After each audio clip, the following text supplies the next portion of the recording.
ஆதியாகமம் நம்முடைய தொடர் தியானத்தின் பகுதியாக கடந்த சில மாதங்களாக இருந்து வருகிறது. ஆதியாகமத்திலே 50 அதிகாரங்கள். அதை 2 பகுதிகளாக பிரிக்கலாம். முதல் பகுதி அதிகாரம் 1 முதல் 11. அதிலே 4 நிகழ்ச்சிகள் இடம்பெற்றுள்ளன. அந்த முதல் பகுதியின் கடைசி நிகழ்ச்சியை தான் நாம் கடந்த சில வாரங்களாக பார்த்து வருகிறோம். அந்த முதல் பகுதியின் கடைசி அதிகாரத்தை தான் இந்த வாரம் பார்த்து முடிக்க போகிறோம். ஆதியாகமம் 2ஆம் பகுதி 12ஆம் அதிகாரம் துவங்கி 50ஆம் அதிகாரம் வரை. ஆக முதல் பகுதியிலே பார்த்த நிதானத்தோடு 2ஆம் பகுதியை நாம் பார்க்க போவது கிடையாது. ஏனென்றால் முதல் பகுதியிலே படிக்க வேண்டிய செய்திகள் உள்ளே அதிகம் இருந்தன. அது மட்டுமல்ல, முதல் பகுதி 2000 வருட சம்பவங்களை உள்ளடக்கியது. ஆகையினால் தான் அந்த முதல் பகுதியின் 2000 வருஷ காலகட்டம் எவ்வளவு நீளம், எவ்வளவு செய்திகள் உள்ளே மறைந்து இருந்தன என்பதை நாம் நிதானமாக, ஆழமாக, நமக்கு தெரிந்த விதத்தில் படித்தோம். இன்னும் எவ்வளவு ரகசியங்கள் இருக்கலாம். ஆனால் நம்முடைய விசுவாச வாழ்க்கைக்கு போதுமானதை மட்டுமே இந்த முதல் பகுதியிலே நாம் படித்து வந்தோம். ஆதியாகமம் முதல் பகுதியிலே 4 நிகழ்ச்சிகள் என்று பார்த்தோம். முதல் நிகழ்ச்சி சிருஷ்டிப்பு, அதிகாரம் 1, 2. 2ஆம் நிகழ்ச்சி வீழ்ச்சி, அதிகாரம் 3, 4, 5, 6. ஒவ்வொரு இடத்திலும் ஒரு சில வீழ்ச்சி நடந்தது. வீழ்ச்சி ஆதாம் ஏவாளுக்கு மட்டுமல்ல, காயினுக்கு கூட வீழ்ச்சிதான். அதற்கு பிறகு வருகிற ஆதாமின் சந்ததியிலே பலர் இடம்பெற்றிருந்தார்கள். 6ஆம் அதிகாரம் கூட ஒரு வீழ்ச்சியை குறித்து சொல்லுகிறது. தேவகுமாரர்களும் மனுஷகுமார்த்திகளும் சேர்ந்ததினாலே ராட்சதர்கள் பிறந்தார்கள் பூமியிலே என்று. அது கூட தேவனுடைய எதிர்பார்ப்புக்கும் சித்தத்துக்கும் விரோதமாய் நடந்ததினால் மனுக்குலத்திலே அது ஒரு வீழ்ச்சி.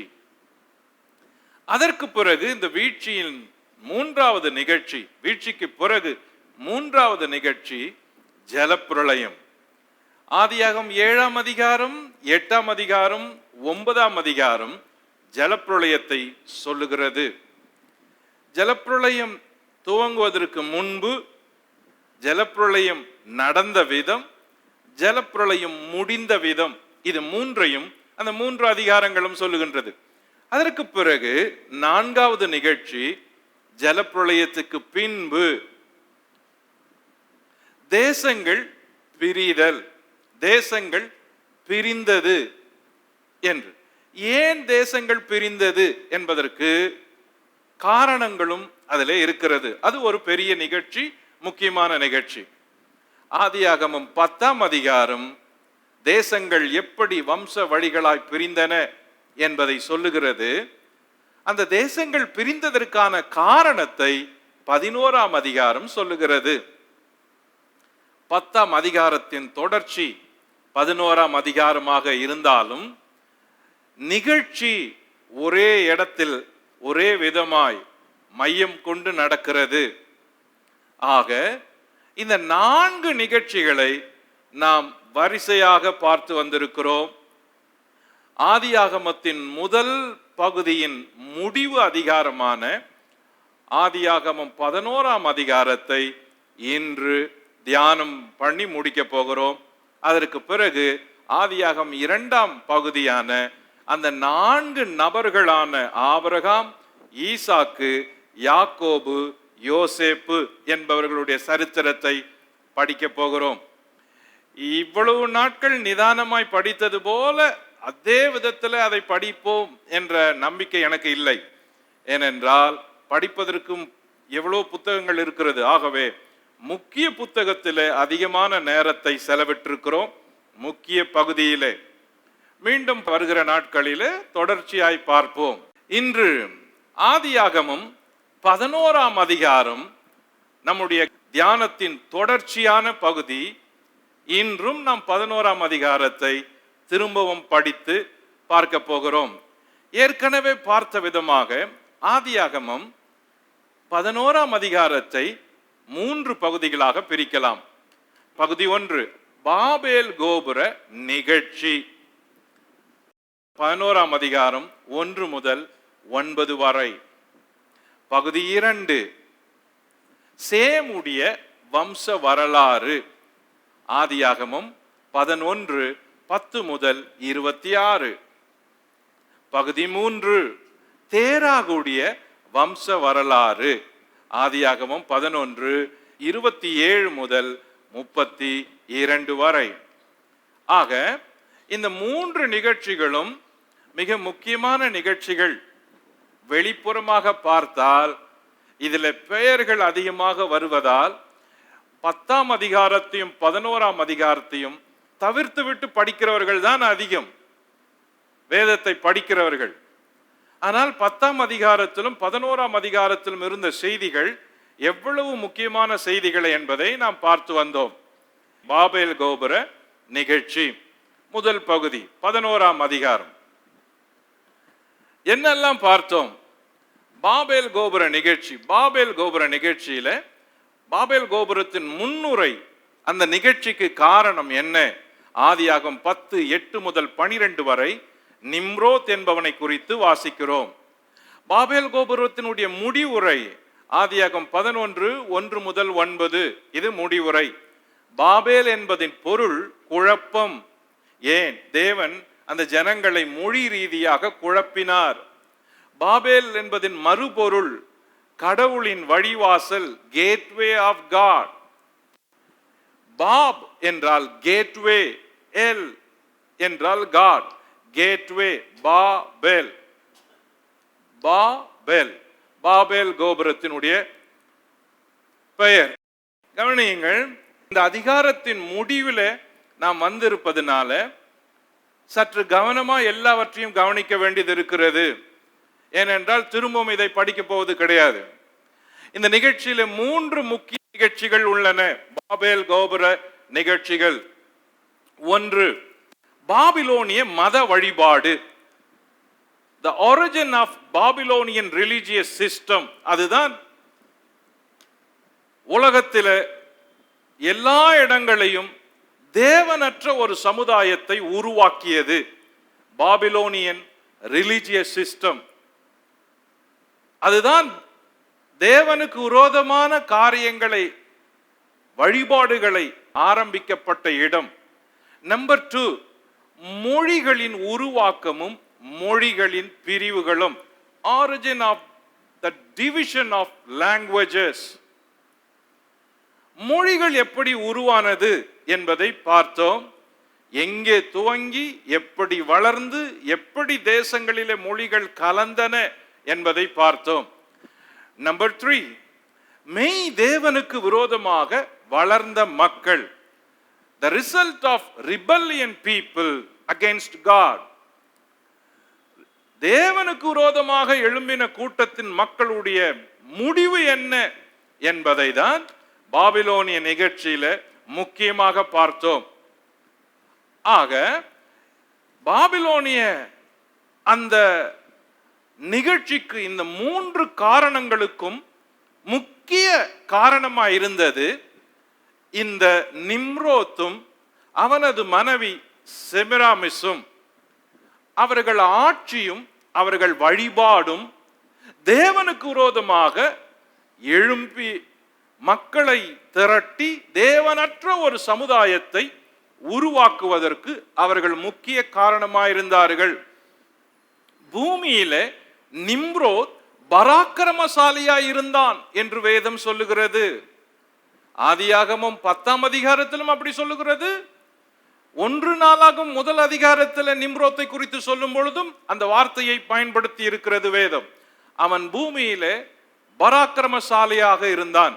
அதாவது the first super power man, super power kingdom பூமியிலே உருவாக்கியது அவன்தான். அவனுக்கு துணையாக அவனது மனைவி இருந்தாள். ஆக இந்த பாபிலோனிய கலாச்சாரம், பாபிலோனிய வழிபாடுதான் தேவனுக்கு விரோதமாக உலகத்தில் உள்ள ஒவ்வொருவரையும் திருப்பியது. ஆக அதற்கு பிறகு இவர்கள் யார், என்னெல்லாம் இவர்கள் செய்தார்கள் என்பதை பார்த்தோம். நிம்ரோத் ஒரு சூரிய கடவுளுக்கு இணையாக பேசப்பட்டான். அவனது மனைவி ஒரு வானராகினிக்கு இரையாக பேசப்பட்டால், அவர்களுக்கு பிறந்த பிள்ளை குழந்தை தெய்வமாக பேசப்பட்டது. அதாவது Nimrod equal to sun god, Semiramis equal to queen of heaven, queen goddess. அவர்கள் பிள்ளை son god, S O N, son god. ஆக குழந்தை, அவர்களுடைய குழந்தை கூட குழந்தை தெய்வமாக பார்க்கப்பட்டது. நிம்ரோத்தும் செமிராமிஸும் இணைந்து பாபிலோனிய தெய்வ வழிபாட்டு கலாச்சாரங்களை உருவாக்கினார்கள். இதுதான் மதங்களின் சரித்திரத்தை துவக்கியது. உலகத்திலேயே முதல் முறை வேர்ல்டு ரிலிஜியன் ஹிஸ்டரியை படிப்பதற்கு ஆரம்பமாக இருக்கிற இடம் இந்த பாபிலோன், மெசொப்பொட்டேமியா என்ற பகுதி. ஆக நாம் பார்த்து வந்த பகுதிகளிலே நாம் தவிர்க்க கட்டாயம் இதை படித்துத்தான் ஆக வேண்டும்.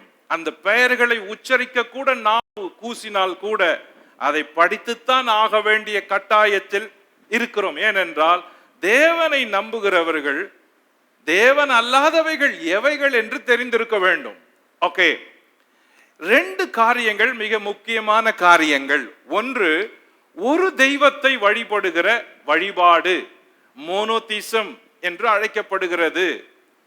இரண்டு, பல தெய்வங்களை வழிபடுகிற பல தெய்வ வழிபாடு, பாலிதிசம் என்று அழைக்கப்படுகிறது. உலகம் முழுவதும் பயணிக்கும் பொழுது வழிபாட்டு முறைகள் இந்த ரெண்டு விதத்தில் தான் இருக்கிறது. முழு உலகத்திலும் ஒரே ஒரு தேவனை சேவிக்கிற ஒரு கூட்டம், அல்லது பல தெய்வங்களை சேவிக்கிற ஒரு கூட்டம், வேறொரு கூட்டம். அது பெயர்கள் வேறவா இருக்கலாம், உருவங்கள் வேறவா இருக்கலாம், இடங்கள் வேறவாறு இருக்கலாம், வழிபாட்டு முறைகள் வேறவாறு இருக்கலாம். ஆனால் இது ரெண்டு தான், இந்த இரண்டும் தான் உலகத்தில் ரெண்டு பகுதிகளாக இருக்கின்றன. இந்த மோனோதிசத்துக்கும் பாலிதிசத்துக்கும் தான் இடையே போராட்டம் இருக்கிறது. இவர்களுக்கு இடையே மத கலாச்சாரங்களும் வழிபாட்டு முறைகளும் வித்தியாசப்படுகிறது. இதை தான் நாம் சுருக்கமாக பார்த்தோம். One god versus many god, ஒரு தெய்வத்துக்கும் பல தெய்வங்களுக்கும் இடையே நடந்த வரலாற்று சம்பவம். முதலாவது, ஆதாம், சேத், நோவா, சேம் போன்றவர்கள் ஒரு தெய்வ வழிபாட்டாளர்களாக இருந்தார்கள். கூஷ் நிம்ரோத்தை பெற்றான். அந்த நிம்ரோத், கூஷினுடைய பிள்ளைகள் எல்லாரும் பல தெய்வ வழிபாட்டாளர்களாக மாறினார்கள். ஏன்? இந்த கூஷினுடைய தகப்பன் காம், காமை நோவா சபித்தாராம், அந்த கானான் அவன் பையனை. ஆகையினாலே அந்த சந்ததி முழுவதுமே அந்த தேவனுக்கு விரோதமாக எழும்புகிறவர்களாக இருந்தார்களாம். ஆக கூஷ் நிம்ரோத்தை பெற்றான் என்று அந்த நிம்ரோத்தினுடைய முழு சந்ததியும் பல தெய்வ வழிபாட்டாளர்களாக மாறினார்கள். இந்த பல தெய்வ வழிபாட்டு முறைகள் மெசொப்பொட்டேமியாவில் தோன்றி ஒவ்வொரு தேசத்திலும் அதன் ஆட்சியிலும் நாகரிக கலாச்சாரமாக வளர்ந்தது. இது பேகனிசம், அதாவது புறவினத்து வழிபாடு என்று அழைக்கப்படுகிறது. பொதுவாக இந்த புறவினத்து வழிபாடுகள் எல்லாம் பாலிதிசம், அதாவது பல தெய்வ நம்பிக்கை வழிபாடாக உள்ளது. பல தெய்வ வழிபாட்டு முறை பரவிய இடங்கள் ancient Mesopotamia, ancient Babylon, ancient Egypt, ancient Persia, ancient Greece, ancient Rome போன்ற பல பகுதிகளில் இந்த பல தெய்வ வழிபாட்டு முறைகள் பரவியதால் இங்கிருந்து குடிபெயர்கிறவர்கள் அந்த தெய்வங்களோடும் அந்த வழிபாட்டு முறைகளோடும் குடிபெயர்ந்தவர்கள். ஆக இந்தியாவில் ஆரியர்கள் குடிபெயர்ந்தார்கள், வெளியே இருந்து வந்தார்கள் என்று சொல்லுகிறார்கள். இந்தியாவில் இருந்தது ஆதி மக்கள் திராவிடர்கள் என்று சொல்லுகிறார்கள்.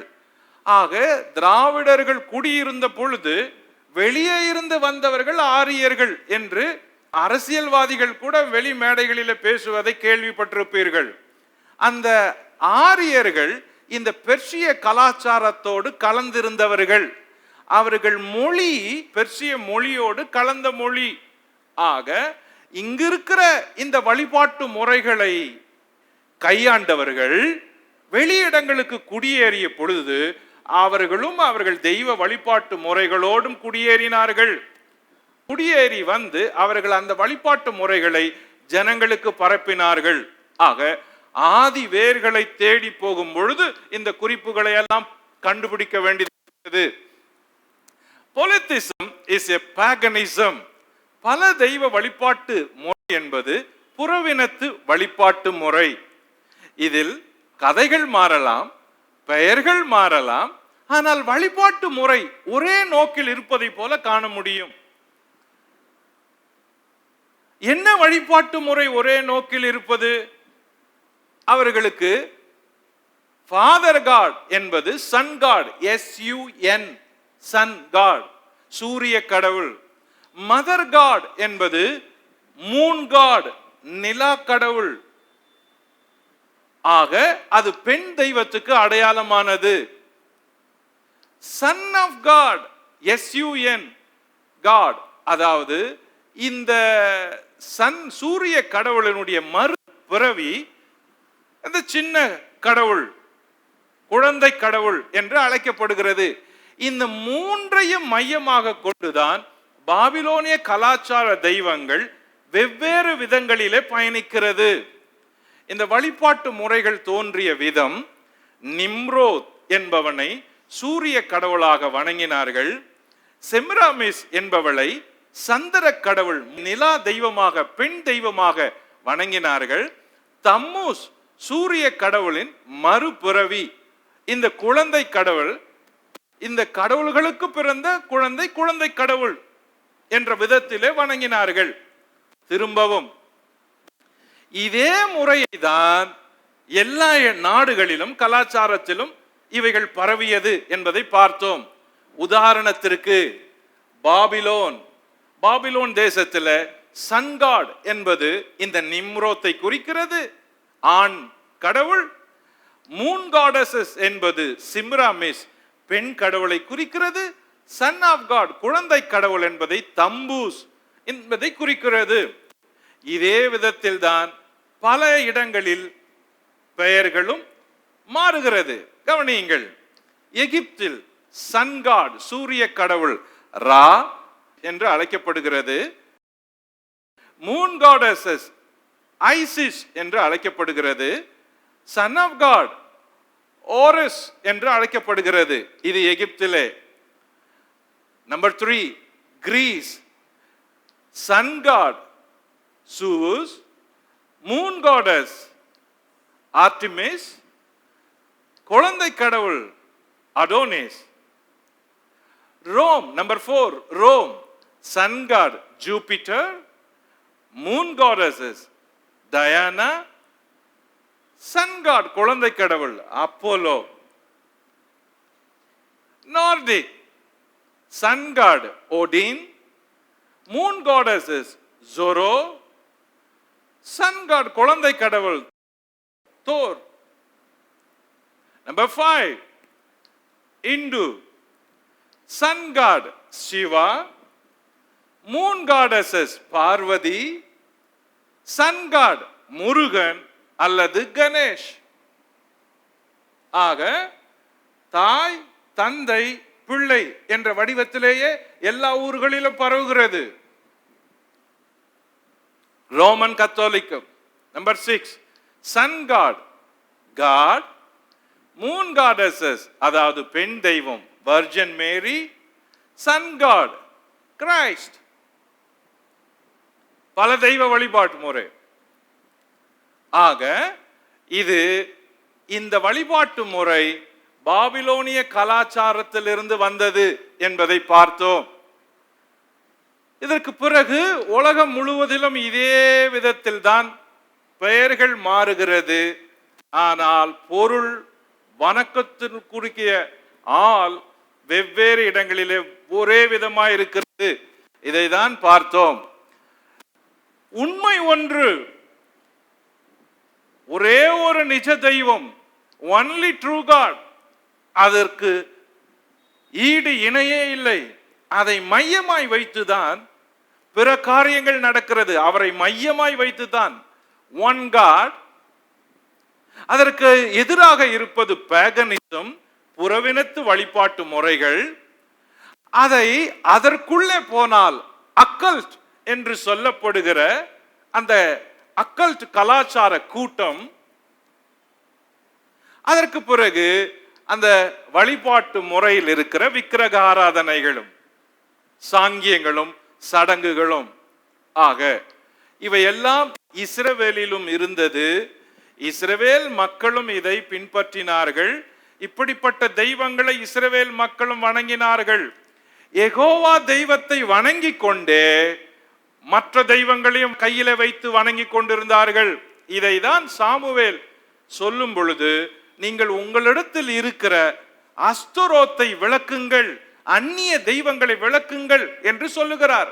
ஆக இஸ்ரவேல் மக்களிடத்தில் இருந்த பழக்கம் என்ன என்றால், யெகோவா தெய்வத்தை வணங்கி கொண்டு பிற தெய்வங்களையும் சுரூபங்களையும் வைத்திருந்தார்கள். உதாரணத்திற்கு இன்றைய கத்தோலிக்க மக்கள் எப்படி கிறிஸ்துவை வணங்கி கொண்டே கிறிஸ்துவை வைத்துக்கொண்டே பிற தெய்வங்களையும், அதாவது புண்ணியர்கள், சிலைகள், கன்னி மேரி, ஆலயங்களில் இருந்தவர்கள், பரிசுத்தவான்கள், பரிசுத்தவாதிகள், செயின்ட் என்று சொல்லப்படுகிறவர்கள் எப்படி எல்லாரையும் வணங்குகிறார்கள். அவர்களுக்கு அது பாவமாக தெரியவில்லை, தவறாக தெரியவில்லை, அதை தங்களிடத்திலிருந்து வெளியே விளக்க முடியவில்லை. அதே போலதான் இஸ்ரவேல் மக்களும் இருந்தார்கள். யெகோவா தேவனை வணங்கி கொண்டே பிற தெய்வங்களையும் வைத்துக் கொண்டிருந்தார்கள். ஆபிரகாமுடைய தகப்பன் அப்படி இருந்தான், லாபான் அப்படி இருந்தான். ஆபிரகாமுக்கு பிறகு வந்தவர்கள் கூட அந்த சொரூபங்களின் மேல நம்பிக்கை வைத்தவர்களாக இருந்தார்கள். ஆக இஸ்ரவேல் மக்களுக்குள்ள அந்த கலாச்சாரம் இருந்தது. ஏன் எகிப்தில வாதைகள் வந்தது? எல்லாம் அந்த ஒவ்வொரு வாதையும் ஒரு தெய்வத்திற்கு அடையாளம். ஆகவே 10 வாதைகள் 10 விதமான தெய்வங்களுக்கு அடையாளமாக இருந்ததால் தேவன் ஒவ்வொரு வாதையும் அந்த தெய்வங்களுக்கு எதிராகவே எபிரேய மக்களுக்கு கொடுத்தார். பாருங்கள், இதை இப்படி அவர்கள் செய்கிறார்கள். இதோ எபிரேய மக்கள் அதற்கு எதிராக, எகிப்திய மக்கள் இதை ஆராதிக்கிறார்கள். ஆனால் அதற்கு எதிராக எகிப்திய மக்கள் நதியை சேவிக்கிறார்கள், புண்ணியம் நதியை. ஆனால் அந்த நதி ரத்தமாகிறது. எகிப்திய மக்கள் சூரிய கடவுளை சேவித்தார்கள், ஆனால் சூரியன் இருளானது. எபிரேய மக்களுக்கு வெளிச்சம் இருந்தது, எகிப்திய மக்களுக்கு இருள் இருந்தது. ஆக எகிப்தில் கூட அந்த கலாச்சாரம் இருந்தது. எகிப்திலிருந்து அடிமைகள் விடுவிக்கப்பட்டு இஸ்ரவேலுக்கு போகும் பொழுது அதே நம்பிக்கையோடு அதே கலாச்சார பாதிப்போடு இந்த எபிரேய மக்கள் வனாந்தரத்தை கடக்கிறார்கள். ஆகையினால் தான் மோசே இல்லாத நேரத்தில் வனாந்தரத்தில் அவர்கள் தங்களுக்கு என்ற ஒரு கன்றுக்குட்டியை, பொன்னினால் செய்த கன்றுக்குட்டியை உருவாக்குகிறார்கள். அந்த கன்றுக்குட்டி இது நம்மை வழிநடத்தி வந்த தெய்வம் என்று சொல்லுகிறார்கள். கன்றுக்குட்டி அன்று உருவாக்கி அன்று அவர்கள் வணங்கியது. ஆனால் இன்று அதை ஒரு கோமாதா என்று தொழுது வணங்குகிறார்கள். அதேதான் இங்கும். கலாச்சாரம் மாறினாலும் அந்த கடவுள் வணக்கத்தின் வேர் ஒரு இடத்தில் இருக்கிறது. ஆக கன்றுக்குட்டி அங்கே வணங்கியது நமக்கு பெரிய பாதிப்பாய் தெரியவில்லை.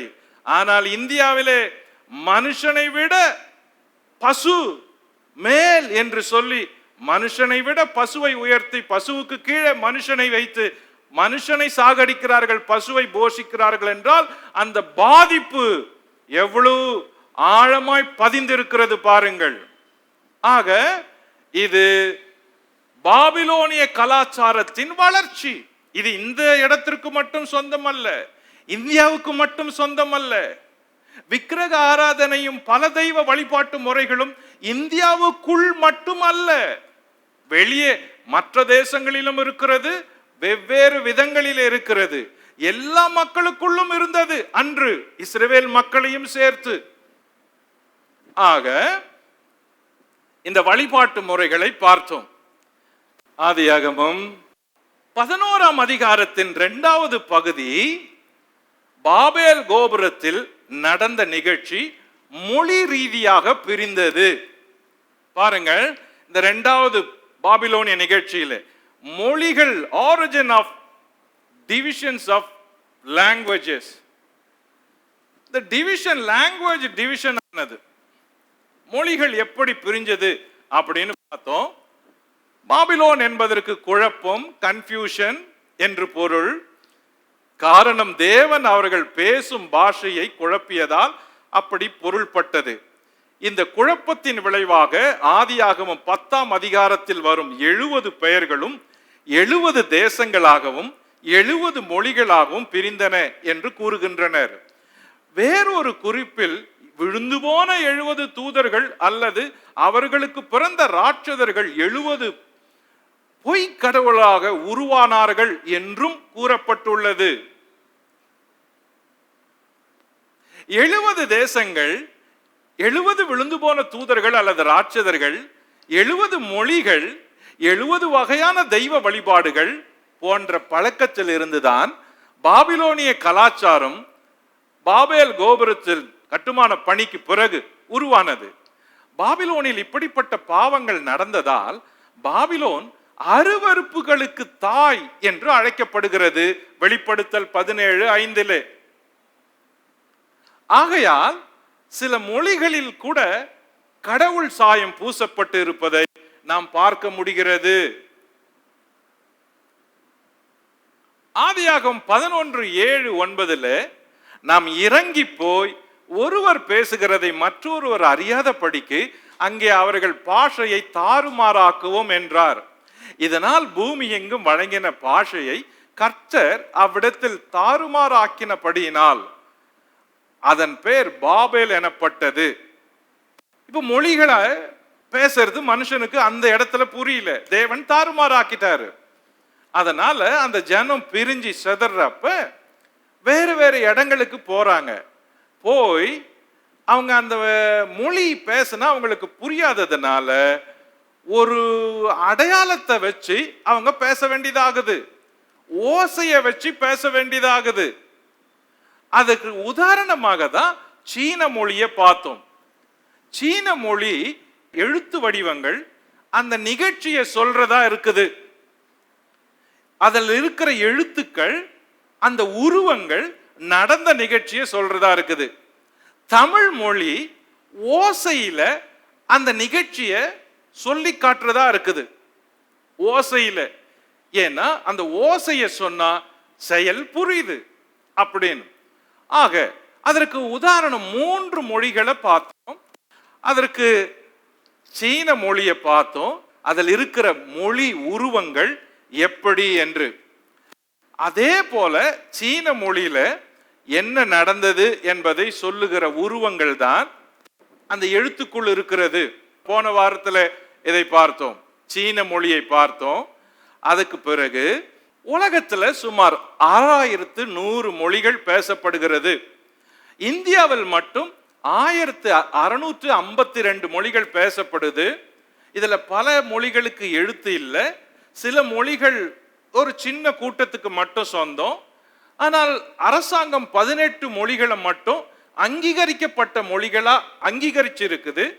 அந்த அங்கீகரிக்கப்பட்ட மொழிகளை தான் ரூபா நோட்ல மொழிகள்ல பதிச்சிருக்கிறாங்க, அங்கீகரிக்கப்பட்ட மொழிகள்ல. அதுல அப்போ எல்லா மொழிகளையும், உலகத்தில் இருக்கிற எல்லா மொழிகளையும் ஆராய்ச்சி செஞ்சா அதை சுருக்கிட்டு போனா அது சுமார் 70 மொழிகளில் போய் நிக்குதாம்.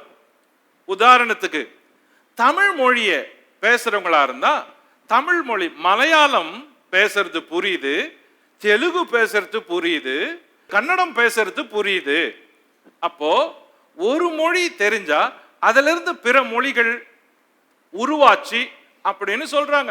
ஒரு மொழியிலிருந்து இன்னொரு மொழி உருவாச்சு அப்படின்னு சொல்றப்ப, அப்ப இந்த 4 மொழிகளை வேர்களை தேடிட்டு போனா கன்னடம், மலையாளம், தெலுங்கு இவைகளை தேடிட்டு போறப்ப தமிழ் மொழியில போய் நிக்குது. அதே போல உலகத்துல பேசுற 6000 மொழிகளை தேடிக்கிட்டு போறப்ப அது போய் 70 மொழிகள்ல நிக்குது. அந்த 70 மொழிகளும் ஆதியாகமம் 11ஆம் அதிகாரத்தின் 70 பேரா பிரிஞ்சு போய் 70 தேசங்களா பிரிஞ்சாங்கல, அவர்கள் பேசின மொழிகள்ல இருந்து துவங்குது. ஆக ரூட் பாத்தீங்கன்னா ஒவ்வொரு மொழிக்குமே ஒரே ஒரு ரூட் தான். இந்தோ யூரோப்பியன் லாங்குவேஜ்னு எடுத்தா மரம் கீழே இருந்து அதுக்கு மேல வர எல்லாமே இந்தோ யூரோப்பியன். இப்ப உதாரணத்துக்கு இந்தியாவில் பேசுற வட இந்தியாவில் பேசுற மொழிகள்ல பாதி மொழி இந்தோ யூரோப்பியன் மொழிகள். தென்னிந்தியாவில் பேசுற 4 மொழிகளும் திராவிட மொழிகள். ஆக ரூட் அப்படின்னு வரப்ப ஒரு இடத்துல இருந்து தான் எல்லா மொழிகளும் போகுது. ஆங்கிலம் கூட இன்னொரு லாங்குவேஜ்ல இருந்து தான் வருது.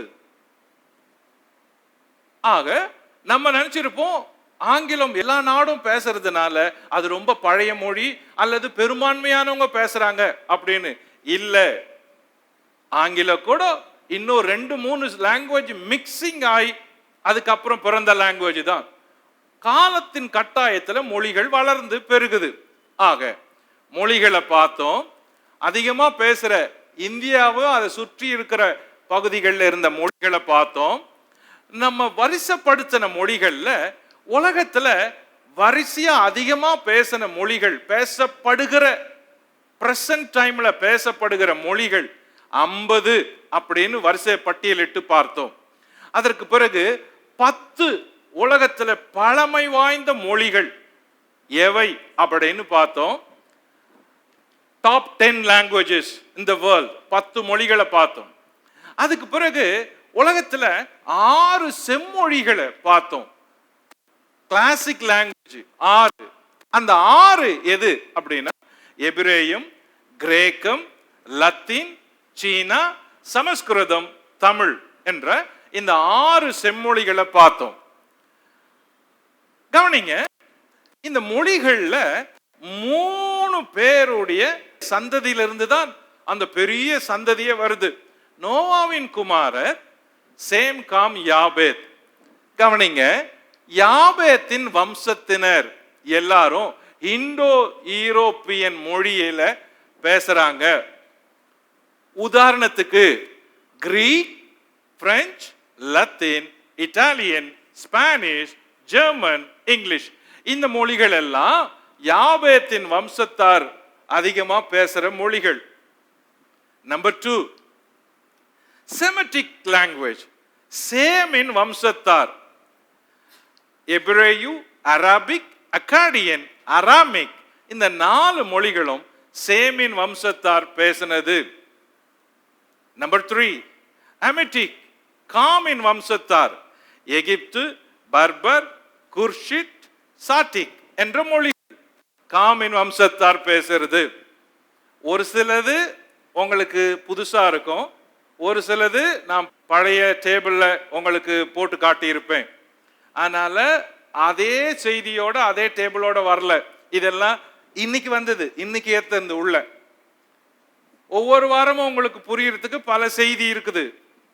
நான் ஒருவேளை அன்னைக்கு சொல்லாத மிஸ் பண்ணி அந்த ஒரு வீக்குக்குள்ள ஏதாவது ஒரு பாயிண்ட் கிடைச்சா அதை இந்த வீக்ல சொல்றது.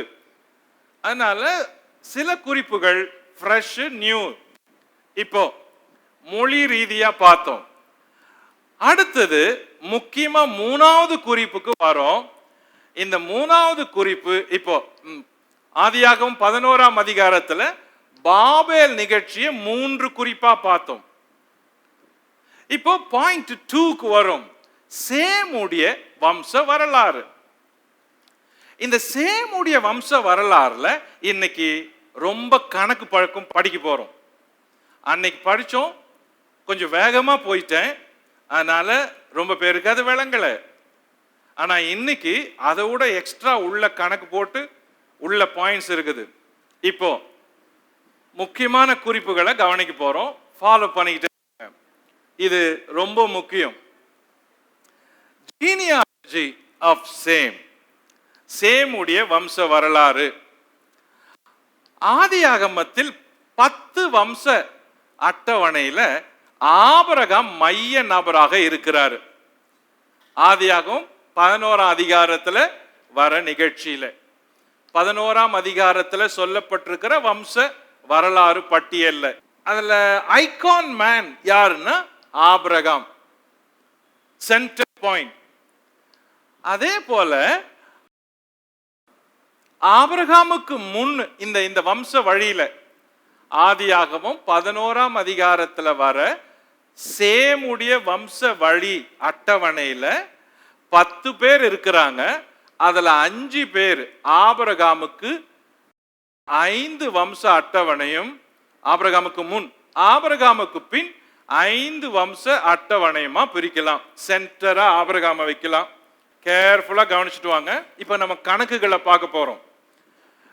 நம்பர் 1, ஆதியாகமம் 2:4 வானமும் பூமியும் உண்டாக்கப்பட்ட வரலாறு. நம்பர் 2, ஆதியாகமம் 5:1 ஆதாமின் வம்ச வரலாறு. நம்பர் 3, ஆதியாகமம் 6:9 நோவாவின் வம்ச வரலாறு. நம்பர் 4, ஆதியாகமம் 10:1 நோவாவின் குமாரருடைய வம்ச வரலாறு. ஆதியாகமம் 11:10 சேமுடைய வம்ச வரலாறு. ஆதியாகமம் 11:7 தேராகுடைய வம்ச வரலாறு. ஆதியாகமம் 25:12 இஸ்மவேலின் வம்ச வரலாறு. ஆதியாகமம் 25:19 ஈசாக்கின் வம்ச வரலாறு. ஆதியாகமம் 36:1 ஏசாவின் வம்ச வரலாறு. ஆதியாகமம் 37:2 யாக்கோபின் வம்ச வரலாறு. இந்த 10 வரலாறையும் பார்த்தீங்கன்னா 10 வரலாறு ஜெனிசிஸ்ல இருக்குது. இதுல சென்டரா இருக்கிறது சேமுடைய வம்ச வரலாறு, தேராகுடைய வம்ச வரலாறு. அதாவது நம்பர் 5 நம்பர் 6. இன்னைக்கு இத 2 நம்ம ரொம்ப டீப்பா பார்க்க போறோம். டீப்னா ரொம்ப டீப்.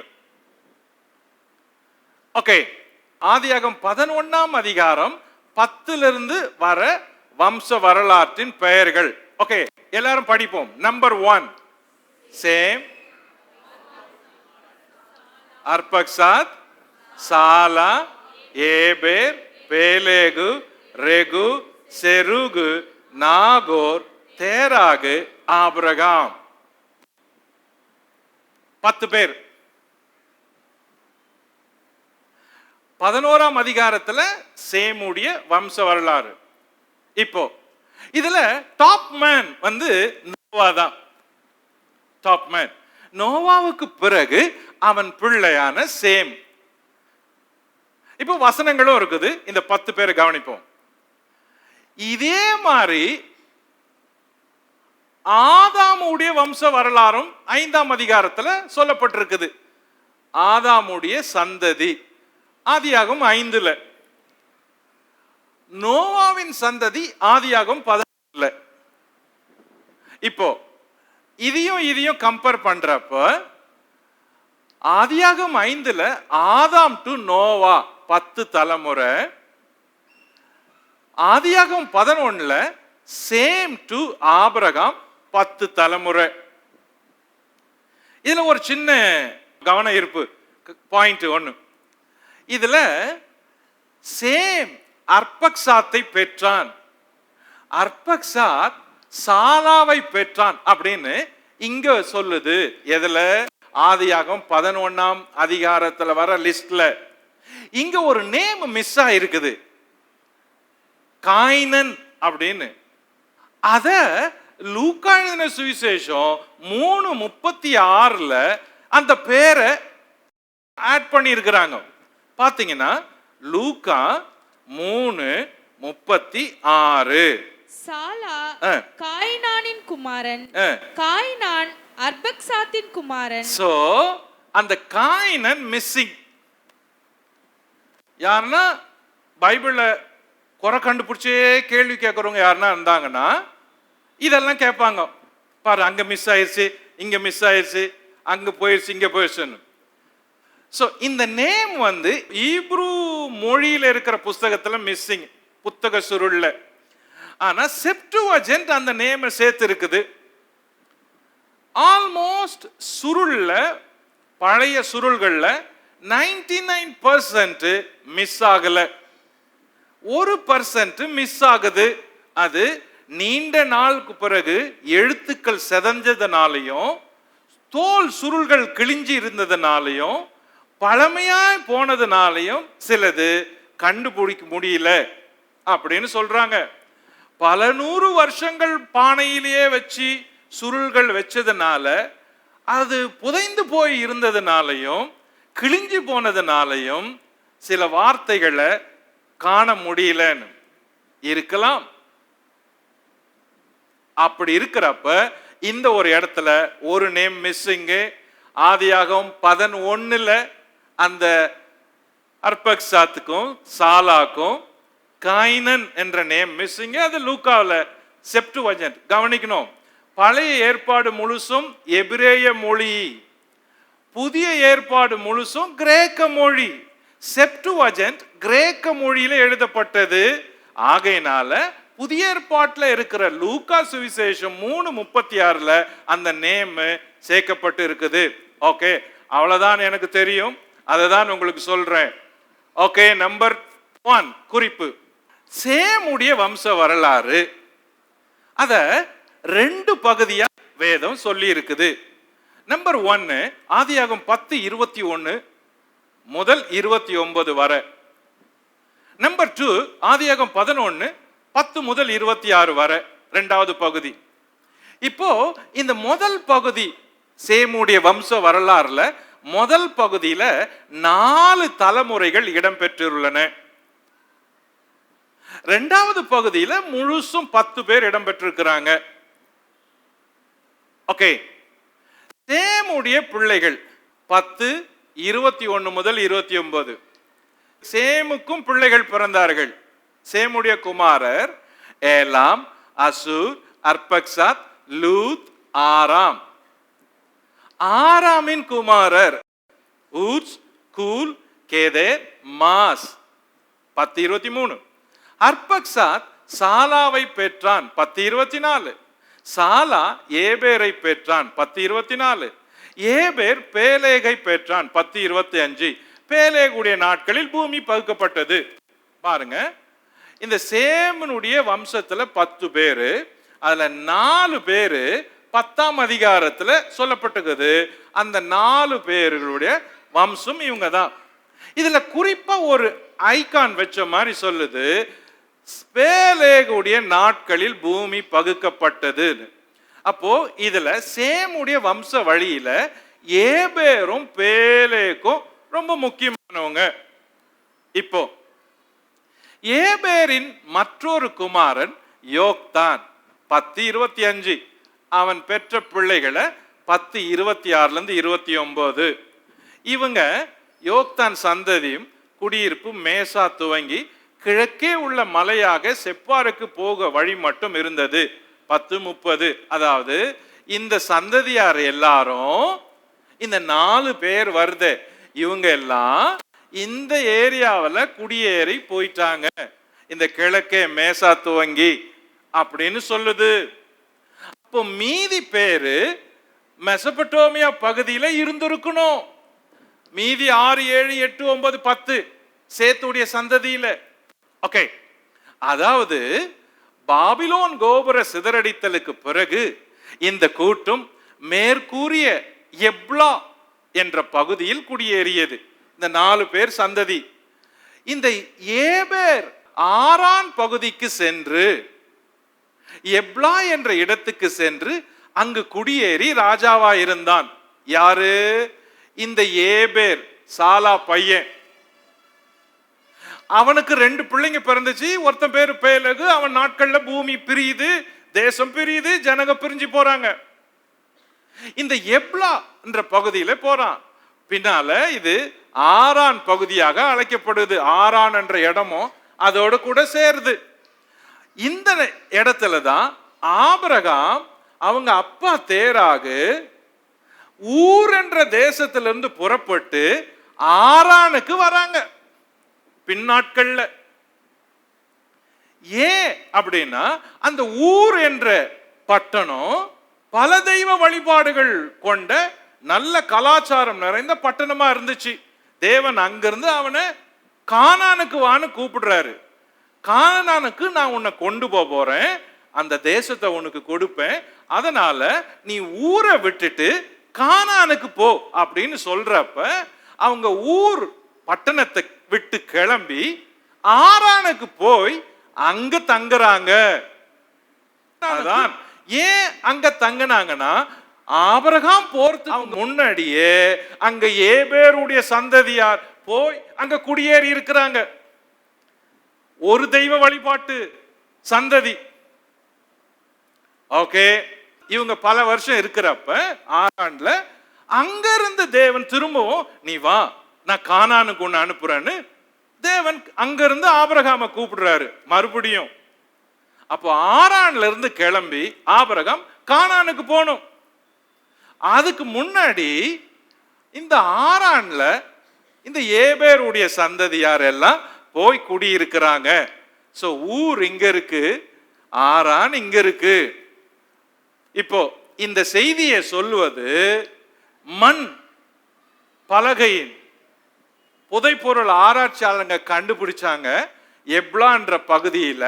அதுல ஏறக்குறைய 16,000 16,000 டேப்லெட்ஸ அவங்க கண்டுபிடிச்சிருக்கிறாங்க. மண்ணால் செய்யப்பட்ட ஆதாரங்களை அந்த ஊர்ல கண்டுபிடிச்சாங்க. இதுதான் அந்த ஊரு. ஏபேர் ராஜாவா இருந்து அங்க ஆண்டு அந்த ஊர்ல இருந்தான் சிறப்பா அப்படின்னு.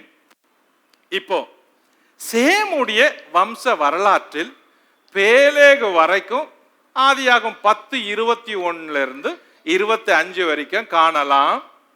சேமுடைய வம்ச வரலாற்றின் தொடர்ச்சிய ஆதியாகமும் 11:10 இருந்து 26 வரைக்கும் காணலாம். 10 11 கனெக்டட். சேமுடைய வம்ச வரலாறுல 10 பேர் வரான். அதுல 10 பேரையும் 11ஆம் அதிகாரம் சொல்லுது. ஆனா 10ஆம் அதிகாரம் சொல்றப்ப சேமுடைய வம்ச வழியில வர 10 பேரையும் சொல்லல, 4 பேரை சொல்லுது.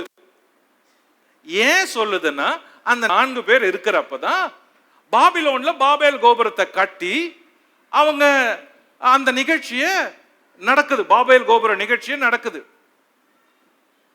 தேவன் சிதறடிக்கிறாரு. பாபேல் கோபுரத்தை கட்டின ஜனங்கள் அந்த மக்கள் எல்லாரும் சிதறடிக்கிறப்ப அப்ப இந்த 4 பேருக்கும் அது நல்லா தெரியும். ஓகே, குறிப்பு சேம், அர்பக்சாத், சாலா, ஏபேர், பேலேகு, ரெகு, செருகு, நாகோர், தேராகு, ஆபிரகாம் போன்றோர் வம்ச பட்டியல்ல 11ஆம் அதிகாரத்துல வராங்க. இதுல 1 2 3 4 இந்த 4 பேர் 10ஆம் அதிகாரம் வரைக்கும் சொல்லப்படுது. இந்த பட்டியலை கவனிச்சீங்கன்னா இவங்களுடைய வயசுல வித்தியாசம் வருது.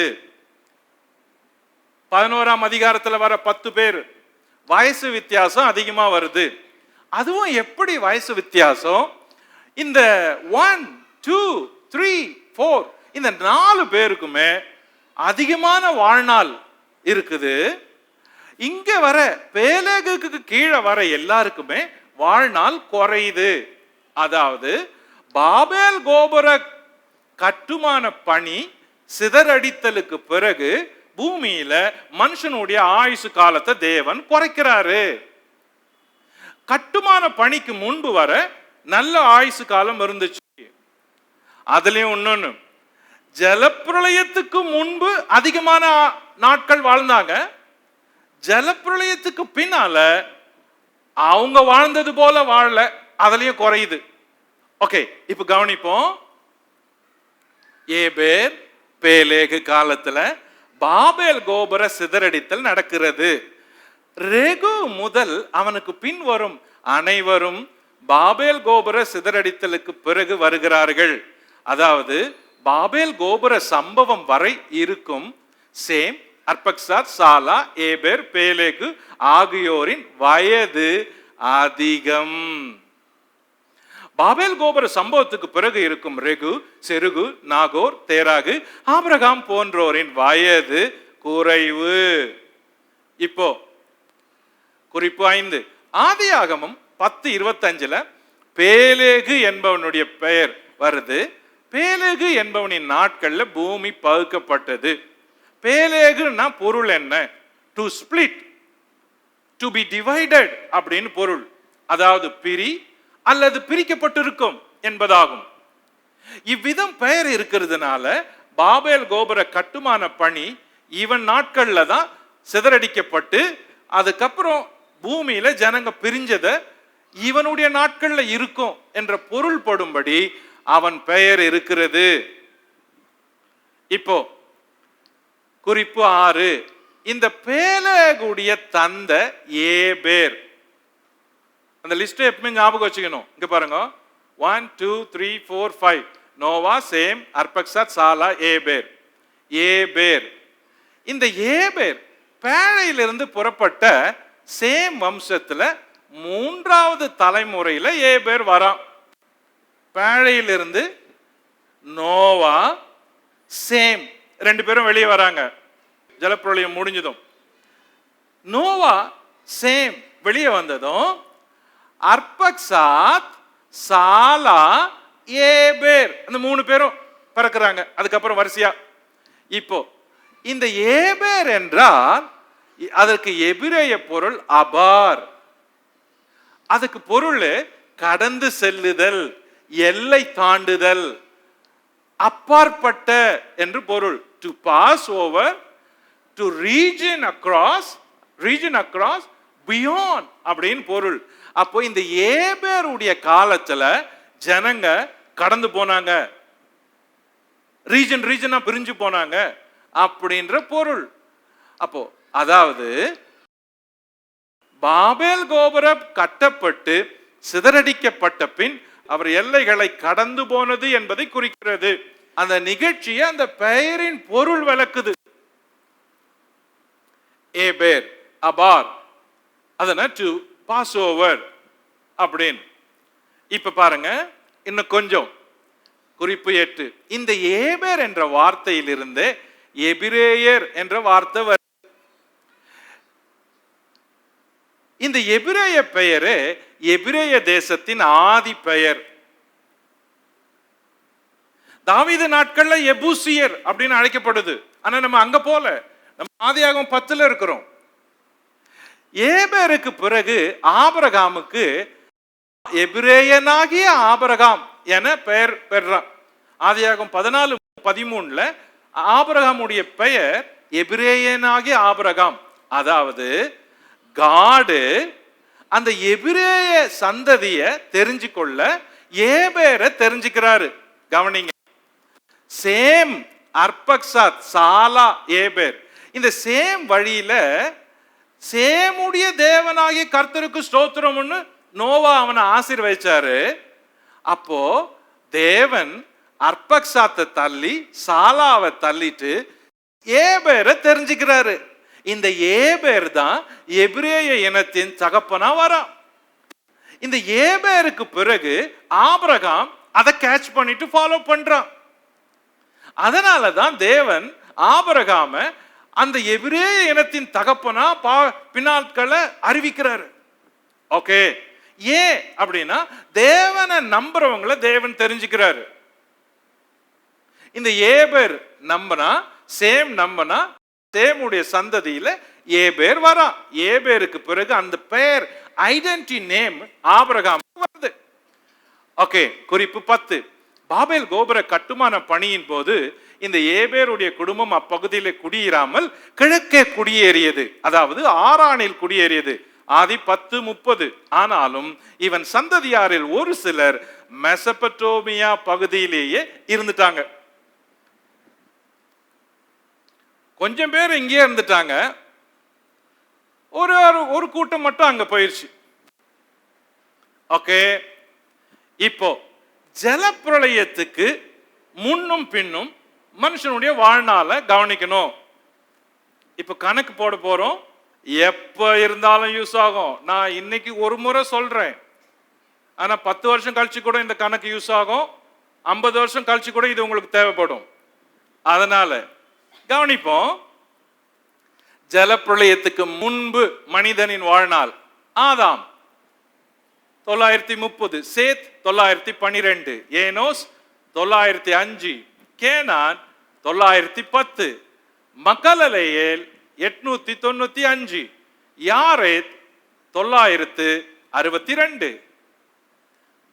ஏனோக்கு 365, மெத்துசூலா 969, லாமேக்கு 777, நோவா 950. இவங்க ஜலப்பிரளயத்துக்கு முன்னால வாழ்ந்த வாழ்நாள். இதுல முக்கியமான நபர் மேல ஆதாம், அதுக்கு பிறகு முக்கியமான நபர் கீழே நோவா. சோ இது இந்த 10 பேரை பார்த்தீங்கன்னா 900+ ரீச் பண்ணுவாங்க. எத்தனை பேர் பாருங்க: ஆதாம், சேத்து 2, ஏனோஸ் 3, கேனான் 4, யாரேத் 5, மெத்துசூலா 6, நோவா 7. 10 பேர்ல 7 பேரு 900+ இயர்ஸ் ரீச் பண்ணிட்டாங்க. அதிகமான வாழ்நாள். ஓகே, now குறிப்பு 12, ஆதியாகமம் 11, சேத்துடைய சந்ததி 11ஆம் அதிகாரத்திலிருந்து வருது. இதுல அர்பக்சாத் 438 வருஷம், சாலா 433 வருஷம், ஏபேர் 464 வருஷம். சோ இவங்க 400+ வந்துட்டாங்க. அவங்க திருமண வயது 30+ நிக்குது. 30 வயசு கழிஞ்சு திருமணம் பண்றாங்க. இந்த அதிகாரத்துல வர எல்லாருமே. தேராகு மட்டும் 70 வயசுக்கு கிட்ட முன்னாலே பண்றாரு. ஏன்னா 70 வயசுல அவருக்கு 3 பிள்ளைங்க பிறக்கிறதா சொல்லுது. மீதி பேர் மோஸ்ட்லி 30+ தான் அவங்க மேரேஜ். ஓகே, குறிப்பு 13, பாபேல் கோபுர கட்டுமானத்திற்கு பின்பு மனிதனின் சராசரி வாழ்நாள், சேமுடைய சந்ததி. இப்போ அதே சேமுடைய சந்ததி ஃபர்ஸ்ட் 3 பேர் 400+, அப்புறம் வரவங்க பாருங்க. 4வது பேலேகு 239, ரெகு 239 அவங்க வாழ்ந்த வருஷம், செருகு 230, நாகோர் 148, தேராகு 205, ஆபிரகாம் 175. ஆக இவங்க எல்லாருமே இப்ப ஒருத்தரும் 400+ல இல்ல, 200+, 100+ல வந்துட்டாங்க. பாபிலோன் கட்டுமான பணிக்கு பிறகு மனுஷனுடைய சராசரி வாழ்நாள் 206 வருடமாக குறைகிறது. இதுதான் இந்த 2 பேருக்குடைய லிஸ்ட். சோ அவங்க பெயர்கள், அவங்களுக்கு முதல் பிள்ளை பிறக்கும் பொழுது வயது, அவங்க எவ்வளவு வருஷம் பிள்ளை பெற்ற பிறகு எவ்வளவு வருஷம் வாழ்ந்தாங்க, அவங்களுடைய கடைசி வயசு. இப்போ இத வச்சுதான் நம்ம நோவாவுடைய வயசை கவுண்ட் பண்ணலாம். இதை வச்சுதான் ஆபிரகாம் வயசை கவுண்ட் பண்ணலாம். இப்போ இந்த 10 பேரும்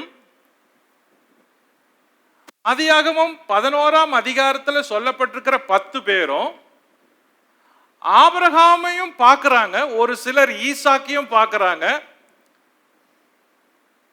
சோ அவ்வளோ நீளம் ஒரு சிலர் இருக்கிறாங்க. இதுல நோவாவை மோஸ்ட்லி எல்லாரும் அறிஞ்சிருக்கிறாங்க. நோவாவை எல்லாருக்கும் தெரியும். சோ நோவாவுக்கு பிறகு வர இந்த சந்ததி யார், ஏன், எப்படி இவங்களுக்கு தெரியும் அப்படின்னு பார்க்க போறோம். கவனிப்போம். நோவாவின் மொத்த வயது 950. ஜலப்பிரளயம் வந்தபோது நோவாவின் வயது 600. ஆதியாகமம் 7:11 அப்படி சொல்லுது. நோவா ஜலப்பிரளயத்துக்கு பின்பு 350 வருஷம் உயிரோடு வாழ்ந்தான்.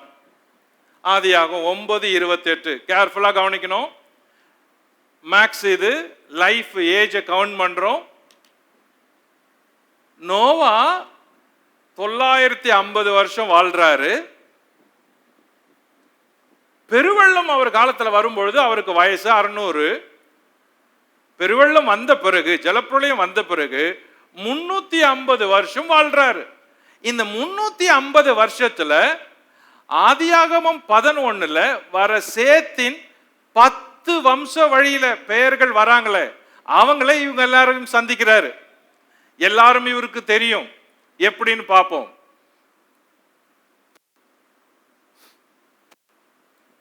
கவனிங்க. நோவா 600 பிளஸ் 350, டோட்டலா 950. நோவாவுக்கு பிறகு வரவங்க சேம், அர்பக்சாத், சாலா, ஏபேர், பேலேகு, ரெகு, செருகு, நாகோர், தேராகு, ஆபிரகாம். குறிப்பு 18ல ஆபிரகாமின் தகப்பன் தேராகு நோவா மரிப்பதற்கு முன்பு 9 வருடங்களுக்கு முன் மரித்து போனான். ஆதியாகமம் 12:4 படி ஆபிரகாம் ஆரானை விட்டு கானான் புறப்படும் போது அவனுக்கு வயது, ஆபிரகாமுக்கு வயது 75. அதாவது ஜலப்பிரளயத்துக்கு பின்பு 367வது வருஷம். அது எது? ஆபிரகாம் 75 வயதான போது ஆரானை விட்டு புறப்படுறான். எவ்வளவு வருஷம் கழிச்சு? ஜலப்பிரளயம் வந்து 367 வருஷம் கழிச்சு அவன் புறப்படுறான். பேலேகு மற்றும் நாகோர் இவ்வருடத்தில் மரித்தார்கள். ரெகு இவர்களுக்கு பின் 3 வருஷம் கழிச்சு மரிக்கிறான். மொத்த வருஷம் 930. இது ஜெனசிஸ் 5, ஆதியாகமம் 5ல. அப்படி வாழ்றப்ப அதன்படி நோவாவின் தகப்பன் லாமேக்கு இருக்கிறானே, 9வது தலைமுறை, அவன் வரைக்கும் ஆதாம் உயிரோட வாழ்றான். ஆதாமுக்கு லாமேக்கு தெரியும். 9வது தலைமுறை ஆல்மோஸ்ட் லாமேக்குடைய 56 வருஷம் ஆதாமுக்கு தெரியும். இது ஆதாம் சம்பந்தப்பட்ட செய்தி. அதே போல நோவா 950 வருஷம் வாழ்றாரு. ஆதி 9:29. 600வது வயதுல ஜலப்பிரளயம் வருது. நோவாவின் 600வது வயதுல. ஆதி 7:11. ஜலப்பிரளயத்துக்கு பின்பு நோவா உயிரோடு வாழ்ந்தது 350 வருஷம். ஆதி 9:28. இப்போ நோவாவின் மகன் சேம் ஜலப்பிரளயம் உண்டான 2 வருடத்துக்கு பின்பு சேமுக்கு வயது 100. இப்போ அந்த வசனத்தை படிங்க. ஆதி 11:10. சேமுடைய வம்ச வரலாறு. ஜலப்பிரளயம் உண்டாகி 2 வருஷத்திற்கு பின்பு சேம் 100 வயதான போது அர்பக்சாத்தை பெற்றான். Okay, look at this. அப்படியானால் ஜலப்பிரளயத்தின் போது சேமுக்கு வயது 98. ஜலப்பிரளயத்தின் போது 98 வயசு. 2 வருஷம் கழிச்சு 100. 100வது வயசுல அவனுக்கு அர்பக்சாத் பிறக்கிறான். இப்ப புரியுதா? ஓகே, இப்ப இன்னொரு கணக்கு. ஜலப்பிரளயத்தின் போது சேமுக்கு 98 வயசுனா சேமு பிறக்கிறப்ப நோவாவுக்கு என்ன வயசு? 600ல 98 கழிச்சா? சோ அதாவது நோவாவுடைய 502வது வயசுல சேமு பிறக்கிறான். ஒரு டவுட் சில இடங்கள்ல எல்லாருக்குமே இருக்குது. பேசுற எங்களை மாதிரி பிரீச்சர்ஸுக்கும் இருக்குது. உதாரணத்துக்கு நோவா 500 வயது ஆகும் போது சேம் காம் யாபேத்தை பெற்றான். அது எப்படி ஒரே வருஷத்துல 3 பிள்ளைங்களை பெற்றெடுக்க முடியும்? ஒருவேளை 3 பேரும் ட்ரிபிள் பேபியை பிறந்தாங்களா அப்படின்றது அது தெரியல. ஆனா இன்னும் அதுக்கு தேடுறேன், எங்கேயாவது குறிப்பு இருக்குமா, எப்போ ஆண்டவரே அந்த ரகசியம் தெரியும், எப்போ என்ன ரீசன்ல அப்படி சொல்லுது வேதம் அப்படின்னு. அது வெளிப்படுத்தப்படும் வரையும் இல்ல அது கண்டுபிடிக்கப்படும் வரையும் நான் வெயிட் பண்ணிக்கிட்டே இருக்கிறேன். நான் முடிவுக்கு வரல. வேதத்துல ஒரு சந்தேகம் இருக்குது அப்படின்னா உடனே முடிவுக்கு வரக்கூடாது. வெயிட் பண்ணணும், படிச்சுட்டே இருக்கணும், வெயிட் பண்ணணும், கேட்டுக்கிட்டே இருக்கணும். இப்போ நம்பர் 1, நோவாவுடைய 502வது வயசுல சேம் பிறக்கிறான். நம்பர் 2, சேம் 100வது வயதுல அர்பக்சாத்தை பெற்றான். ஆதி 11:10. நம்பர் 3, அர்பக்சாத் தனது 35வது வயதுல சாலாவை பெற்றான். ஆதி 11:12. சாலா 30 வயதுல ஏபேரை பெற்றான். ஆதி 11:14. நம்பர் 5, ஏபேர் தனது 34 வயதில் பேலேகை பெற்றான். ஆதி 11:16. நம்பர் 6, பேலேகு தனது 30 வயதில் ரெகுவை பெற்றான். ஆதி 11:18. நம்பர் 7, ரெகு தனது 32 வயதில் செருகை பெற்றான். 11:20. நம்பர் 8, செருகு தனது 30 வயதில் நாகோரை பெற்றான். ஆதி 11:22. நம்பர் 9, நாகோர் 29 வயதில் தேராகை பெற்றான். ஆதி 11:24. நம்பர் 10, தேராகு தனது 70 வயதில் ஆபிராமை பெற்றான். ஆதி 11:26. இது எல்லாமே 11ஆம் அதிகாரத்துல சொல்லி இருக்குது. இப்போ நோவா 502 வயதுல சேம பெற்றான்.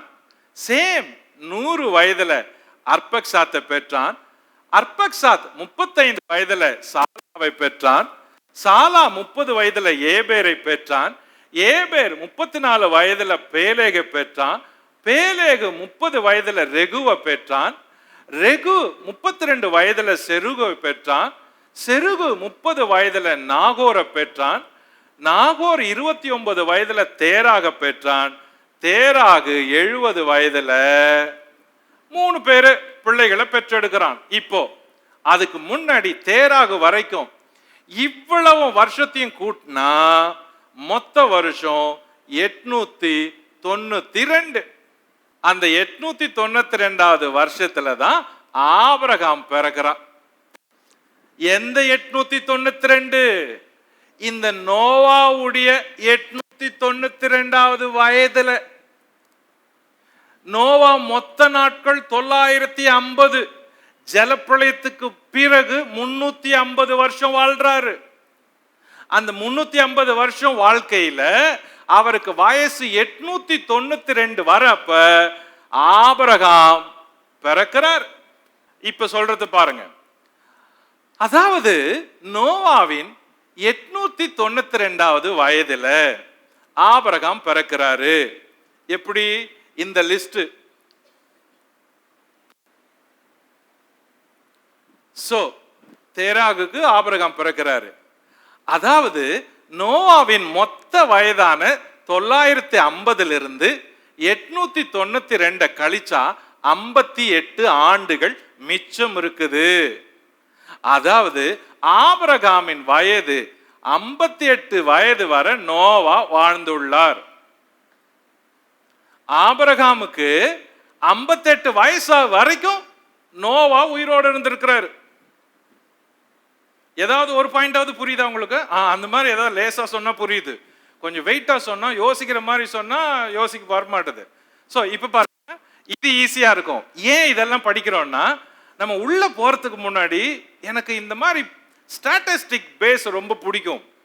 புள்ளி விவரங்கள் அடிப்படையில் பேசுறது என்னைக்குமே ஸ்ட்ராங். சும்மா கதை சொல்ற மாதிரி பேச எனக்கு விருப்பம் இல்லை. டேட்டாஸோட பேசுறது அதுதான் ஸ்ட்ராங், அதுதான் ஆதாரம்.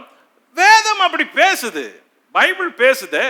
புள்ளி விவரம், வருஷம், மாசம், தேதி, வயசு, காரணம் இல்லாத இதெல்லாம் பேசல.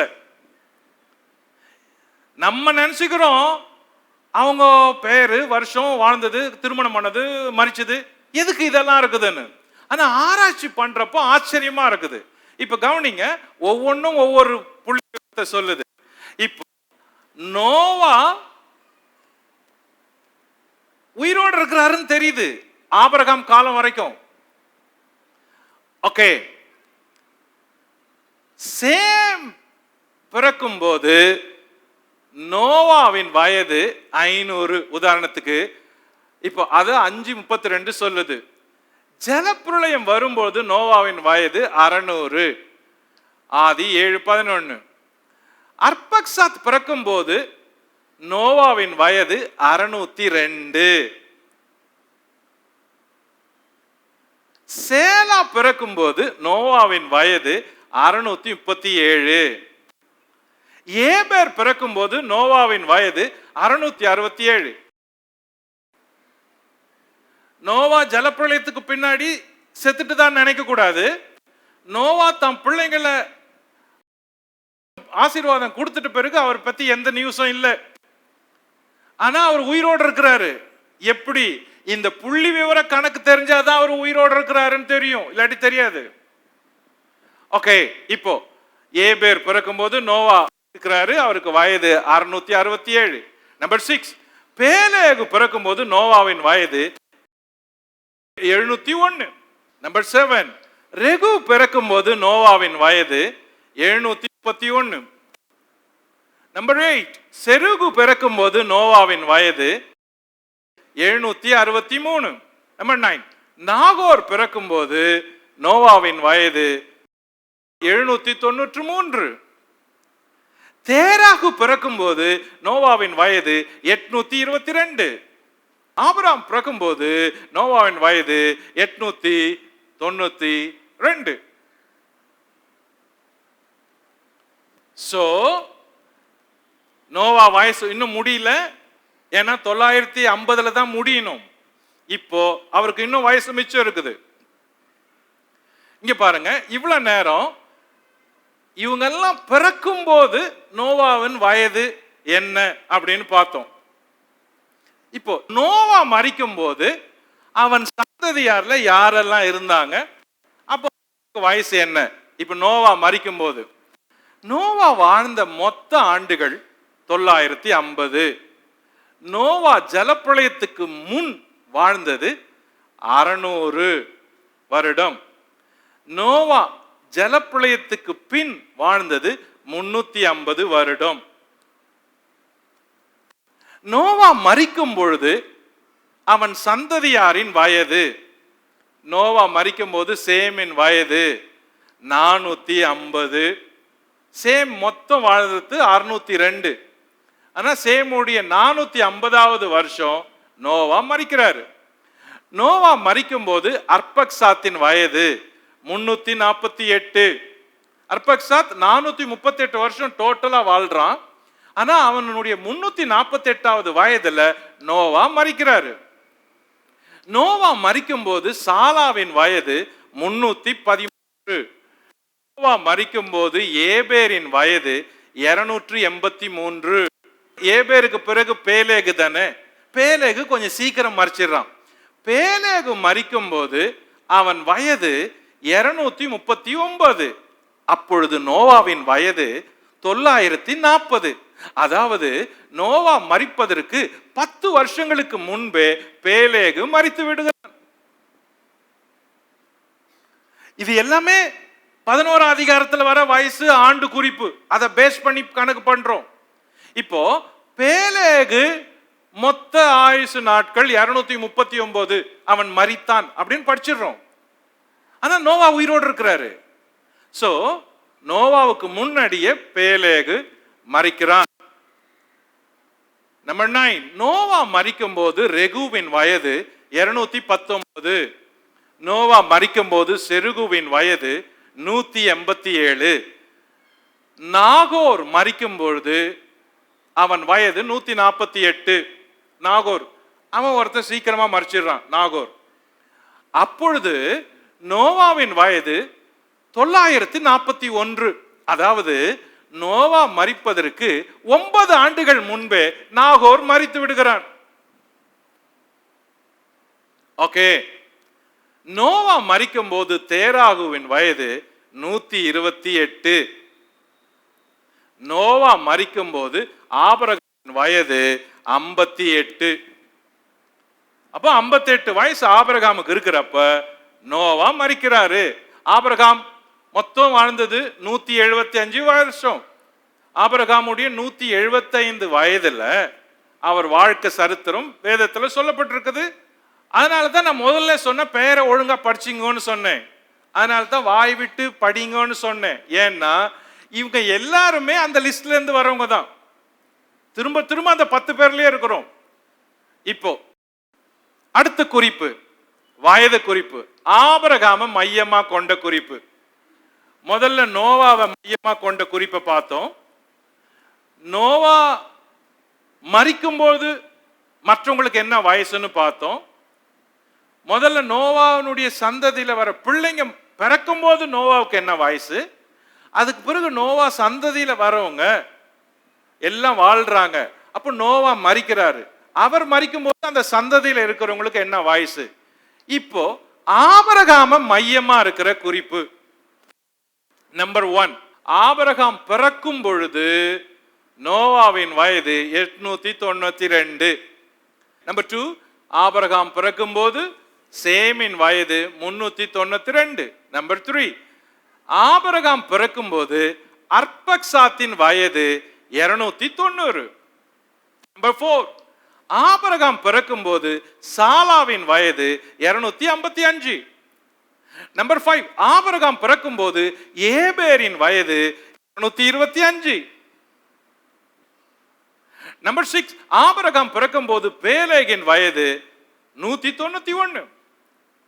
ஆபிரகாம் பிறக்கும் போது ரெகுவின் வயது 161. ஆபிரகாம் பிறக்கும் போது செருகுவின் வயது 129. ஆபிரகாம் பிறக்கும் போது நாகோரின் வயது 99. ஆபிரகாம் பிறக்கும் போது தேராகுவின் வயது 70.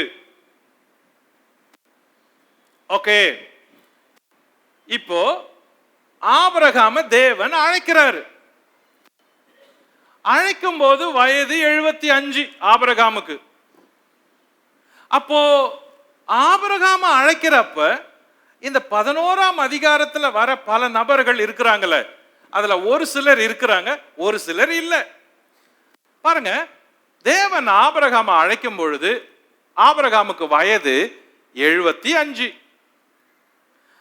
ஆபிரகாம தேவன் அழைக்கும் போது தேராகுவின் வயது 145. ஆபிரகாம தேவன் அழைக்கும் போது செருகுவின் வயது 204. ஆபிரகாம் தேவன் அழைக்கும் போது ரெகுவின் வயது 234.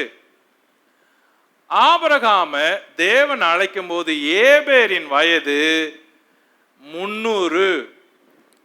ஆபிரகாம தேவன் அழைக்கும் பொழுது சாலாவின் வயது 330. ஆபிரகாம தேவன் அழைக்கும் போது அர்பக்சாத்தின் வயது 365. ஆபிரகாம தேவன் அழைக்கும் பொழுது சேமின் வயது 467. இப்போ ஆபிரகாம அழைக்கிறப்போ அவனுக்கு 75. அப்ப மற்ற நபர்களுக்கெல்லாம் எவ்வளவு வயசு, எவ்வளவு பேர் இருந்தாங்கன்னு பார்த்தோம். இப்போ ஆபிரகாமுக்கு 100 வயது ஆகும் பொழுது அவனுக்கு பிள்ளை பிறக்குது இல்லையா. அப்ப ஆபிரகாமுக்கு 100 வயது ஆகும்போது நம்ம என்ன நினைப்போம், ஆதியாகமம் 12ஆம் அதிகாரம் வந்துட்டு பிறகு இவங்களை எல்லாரையும் மறந்துடுவோம். யார? 10ஆம் அதிகாரத்துல 11ஆம் அதிகாரத்துல 11ஆம் அதிகாரத்துல லிஸ்ட் வருது, அவங்க எல்லாரையும் செத்துட்டாங்க அப்படின்னு நினைச்சிட்டு ஆபிரகாம மட்டும் யோசிச்சுட்டு இருப்போம். ஈசாக்கு வரப்ப ஈசாக்கு மட்டும் யோசிப்போம், இவங்களெல்லாம் யாருமே இல்லை அப்படின்னு நினைப்போம். ஆக்சுவலி அவங்க எல்லாம் இருக்கிறாங்க.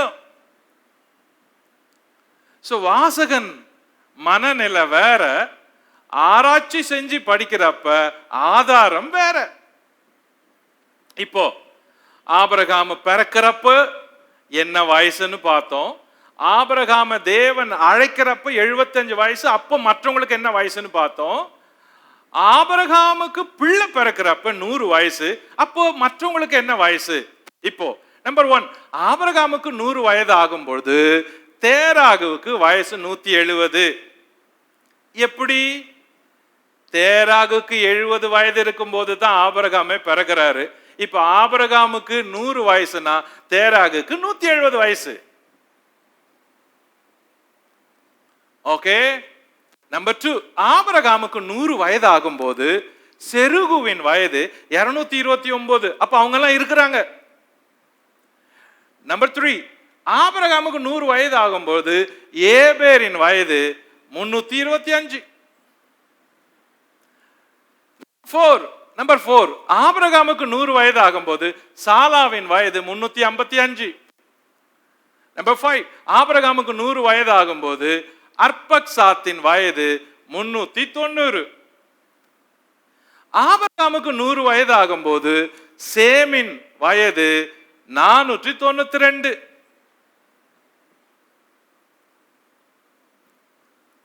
இப்போ 100 வயசு ஆயிட்டு. ஆபிரகாம் மரிக்கும் பொழுது அவருக்கு வயசு 175. அப்போ வேற யாருன்னா இருக்கிறாங்களா அப்படின்னா அப்பவும் சிலர் இருக்கிறாங்க. நம்பர் 1, ஆபிரகாம் மரிக்கும் பொழுது அவனுக்கு வயது 175. 25 7 அதை சொல்லுது. நம்பர் 2, ஆபிரகாம் மரிக்கும் போது ஏபேரின் வயது 400. அப்ப ஏபேருக்கு ஆபிரகாம தெரியும். மரிக்கும் பொழுது கூட ஏபேர் உயிரோடு இருக்கிறாரு. எங்க இருந்தாங்கன்னு தெரியாது, எந்த ஊர்ல இருந்தாங்கன்னு தெரியாது. ஆனால் அவங்க ஏபேர் உயிரோடு இருக்கிறாரு. நம்பர் 3, ஆபிரகாம் மரிக்கும் பொழுது சாலாவின் வயது 430. நம்பர் 4, ஆபிரகாம் மரிக்கும் பொழுது சேமின் வயது 567. இப்போ நம்பர் 5, ஆபிரகாம் மரிப்பதற்கு முன்பு தேராகு, நாகோர், செருகு, ரெகு, பேலேகு, அர்பக்சாத் போன்றவங்க மரிச்சு விட்டாங்க. அப்ப அந்த ஹோல் 10 பேர்ல ஆபிரகாம் வாழ்ந்து மரிக்கிறாரு. அந்த காலகட்டம் வரைக்கும் ஏபேர் இருக்கிறான், சாலா இருக்கிறான், சேம் இருக்கிறான். இல்லாதவங்க தேராகு, நாகோர், செருகு, ரெகு, பேலேகு, அர்பக்சாத் இவங்க அதுக்கு முன்னாடி மரிச்சிடுறாங்க. ஓகே. இப்போ ஆபிரகாமுக்கு பிறகு ஈசாக்கு வரான்.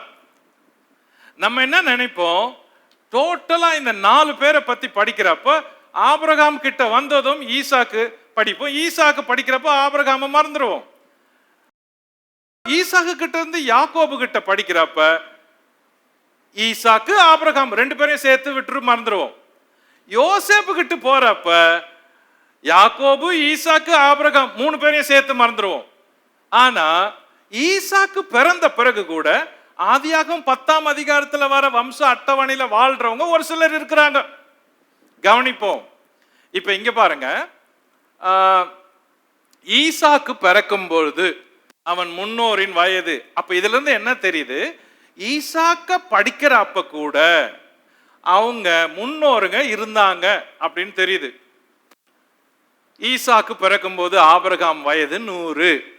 நம்பர் 2, ஈசாக்கு பிறக்கும் போது தேராகுவின் வயது 175. நம்பர் 3, ஈசாக்கு பிறக்கும் போது செருகுவின் வயது 229. நம்பர் 4, ஈசாக்கு பிறக்கும் போது ஏபேரின் வயது 325. நம்பர் 5, ஈசாக்கு பிறக்கும் போது சாலாவின் வயது 355.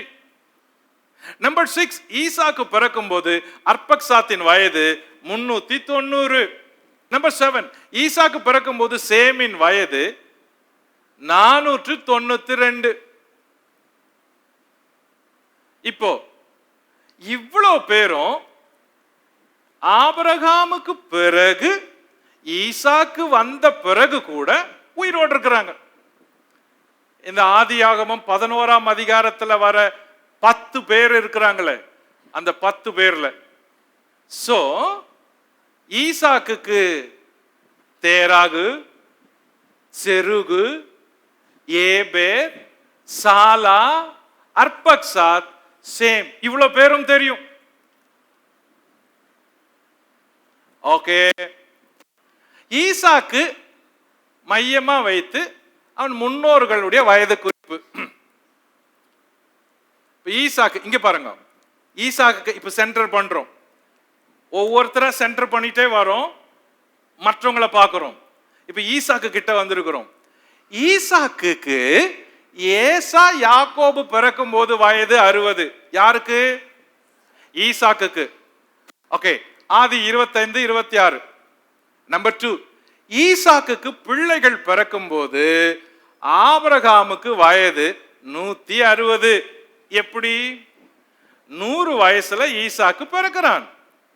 ஈசாக்குடைய 60வது வயசுல ஈசாக்குக்கு ஏசா யாக்கோபு பிறக்கிறான். அப்போ 100 பிளஸ் 60 160 ஆபிரகாமுக்கு வயசு. அதாவது ஆபிரகாமுக்கு தான் பேரன்களை பார்க்கிறப்ப வயசு 160. ஓகே, நம்பர் 3, ஈசாக்குக்கு பிள்ளைகள் பிறக்கும் போது ஏபேரின் வயது 385. நம்பர் 4, ஈசாக்குக்கு பிள்ளைகள் பிறக்கும் போது சாலாவின் வயது 415. ஈசாக்குக்கு பிள்ளைகள் பிறக்கும் போது சேமின் வயது 522. நம்பர் 6, ஈசாக்குக்கு 75 வயதாகும் போது ஆபிரகாம் மரிக்கிறான். ஏன்? ஆபிரகாமின் மொத்த வயது 175. அவர் மரிக்கிறார் 175ல. அப்போ ஈசாக்கு வயசு 75, அப்பா மரிக்கிறப்போ. நம்பர் 7, ஈசாக்குக்கு 75 வயதாகும் போது ஏபேரின் வயது 400. சோ இன்னும் கூட அந்த ஆள் உயிரோடு இருக்கிறாரு, இன்னும் போல. சோ நம்பர் 8, ஈசாக்குக்கு 75 வயதாகும் போது சாலாவின் வயது 430. ஈசாக்குக்கு 75 வயதாகும் போது சேமின் வயது 567. ஈசாக்குக்கு 78 வயது இருக்கும் போது சாலா மரிக்கிறான். சாலாவின் வயது 433. ஈசாக்க மையமா இருக்கிற முன்னோரின் வயது. இப்போ ஈசாக்கு 110 வயது இருக்கும் போது சேம் மரிக்கிறான். அவர் எப்ப மரிக்கிறாரு? ஈசாக்குக்கு 110 வயது இருக்கும் போது மரிக்கிறாரு. அவர் எல்லாரையும் பார்த்துட்டு தான் சாகுறாரு. ஓகே, சேமுக்கு வயது 602 டோட்டலா. அவர் மரிக்கும்போது, சேம் மரிக்கும் போது ஈசாக்குக்கு வயது 110. ஓகே, நம்பர் 2, ஈசாக்குக்கு 139 வயது இருக்கும் போது ஏபேர் மரிக்கிறான். ஏபேருடைய வயது மொத்தம் 464. அப்போ அந்த ஆளு இப்பதான் மரிக்கிறாரு. அவர் மரிக்கிறப்ப ஈசாக்குக்கு 139. ஓகே, நம்பர் 3, ஈசாக்கு மரிக்கும் போது அவனது வயது 150. ஈசாக்கு இப்போ வாழ்நாள் இப்படி குறைஞ்சிச்சே, இதுக்கு என்ன காரணம்? இவ்வளவு நேரம் நம்ம பார்த்தது வயது குறிப்பு மட்டும் இல்லை, வாழ்நாள் கணக்கு. இதை படிக்கிறப்ப பழைய ஏற்பாட்டில் இன்னும் ஆழமா படிக்கவும் விரிவா புரிந்து கொள்ளவும் வழி இருக்குது. இப்போ நியாயமா சில காரணங்கள் இருக்குது எதுக்கு தேவன் வாழ்நாளை குறைச்சாரு அப்படின்னு. இயற்கையான காரணம் இருக்குது, தேவனுடைய காரணமும் இருக்குது, நம்முடைய காரணமும் இருக்குது. இது மூணு சேர்ந்ததுனால்தான் வாழ்நாள் குறையுது. முதல்ல மனுஷனுக்கு தேவ பயம் இல்லை, அதனால தேவன் வாழ்நாளை குறைச்சாரு. நம்பர் 2, மனுஷன் தேவ சித்தத்தை மட்டும் யோசிக்கல, அவன் தேவ சித்தத்தை செய்ய விரும்பல, அதனால நீண்ட நாள் அவனுக்கு கொடுக்க தேவன் விரும்பல, அதனால வாழ்நாளை குறைச்சாரு. நம்பர் 3, மனுஷன் தெய்வங்களை உண்டாக்குறதுல ரொம்ப ஆர்வம் காட்டினான், அதனால தேவன் அதை விரும்பல, கோவப்பட்டாரு. நீண்ட நாள் கொடுத்தா அவன் இதே தான் செய்யறான், தாங்கள் செய்ய நினைத்தது தடைபடாதுன்னு நினைக்கிறாங்களே, அதனால தேவன் வாழ்நாள குறைச்சாரு. மனுஷனுடைய பாவங்கள் பெருகிறதுனால தேவன் வாழ்நாள குறைச்சாரு. இது மட்டும் இல்ல, வாழ்நாள குறைஞ்சதுக்கு காரணம் இயற்கையாவும் ஒரு காரணம். தேவன் பூமி வானத்தை சிருஷ்டிக்கிறப்ப பூமிக்கு மேல ஆகாயம், அந்த ஆகாய தண்ணீர் ரெண்டா பிரிச்சு வச்சாரு. அதாவது சமுத்திரம் ஒரு இடத்துல போய் சேரும், அதுக்கு சமுத்திரம்னு பேர் வச்சாரு. அதே போல ஆகாயத்துக்கு கீழவும் மேலையும் தேவன் ஜலத்தை வச்சாரு. அது என்ன ஆச்சு, எப்படி அது உதவியா இருந்துச்சுன்னா, ஜலப்பிரளயத்துக்கு முன்னால அந்த சூரிய கதிர்கள் அந்த தண்ணீரை பட்டு தான் மனுஷனுக்கு தொடும். அப்போ தேவன் ஆரம்பத்துல மனுஷனுக்கு பாதுகாப்பான ஒரு சூழலை உருவாக்கி இருந்தாரு. அந்த சூரிய கதிர் ஜலத்தின் மேல பட்டு அதுக்கு பிறகுதான் பூமியில மனுஷன் மேல படும். ஆனா மனுஷன் அதுக்கு பாத்திரமா நடக்காததுனால தேவன் அவர்களை ஜலப்பிரளயத்தினால அழிக்கிறாரு. அப்படி அழிக்கிறப்ப மேல இருந்த ஜலம், வானத்தின் மதகுகள் உடைஞ்சி திறந்து கிழிஞ்சு கீழே பூமியை நிரப்புது. இப்போ இவ்வளோ வருஷமா அந்த சூரிய கதிர்கள் பாதுகாப்பா மனுஷனுக்கு இருந்த பொழுது அவனுடைய வாழ்நாள் இயற்கையாவே நீடிச்சது, பாதுகாத்தது. அதனாலதான் அவனுடைய கண் மங்கள 100 வருஷம் 500 வருஷம் 900 வருஷம் வாழ்றப்ப கூட அவன் எலும்புகளும் தோள்களும் மாறாத ஸ்ட்ராங்கா இருந்திருக்கும். அவன் அவ்வளோ பிள்ளைகளை பெற்றெடுக்கக்கூடிய பலன் இருந்துச்சு. எந்த மருத்துவ வசதிகளும் நவீனமயம் இல்லாத காலத்திலேயே அவ்வளோ வருஷம் வாழ்றாங்கன்னா இயற்கையா அவங்களுக்கு கிடைச்ச ஆசீர்வாதம்னு ஒன்று இருந்துச்சு.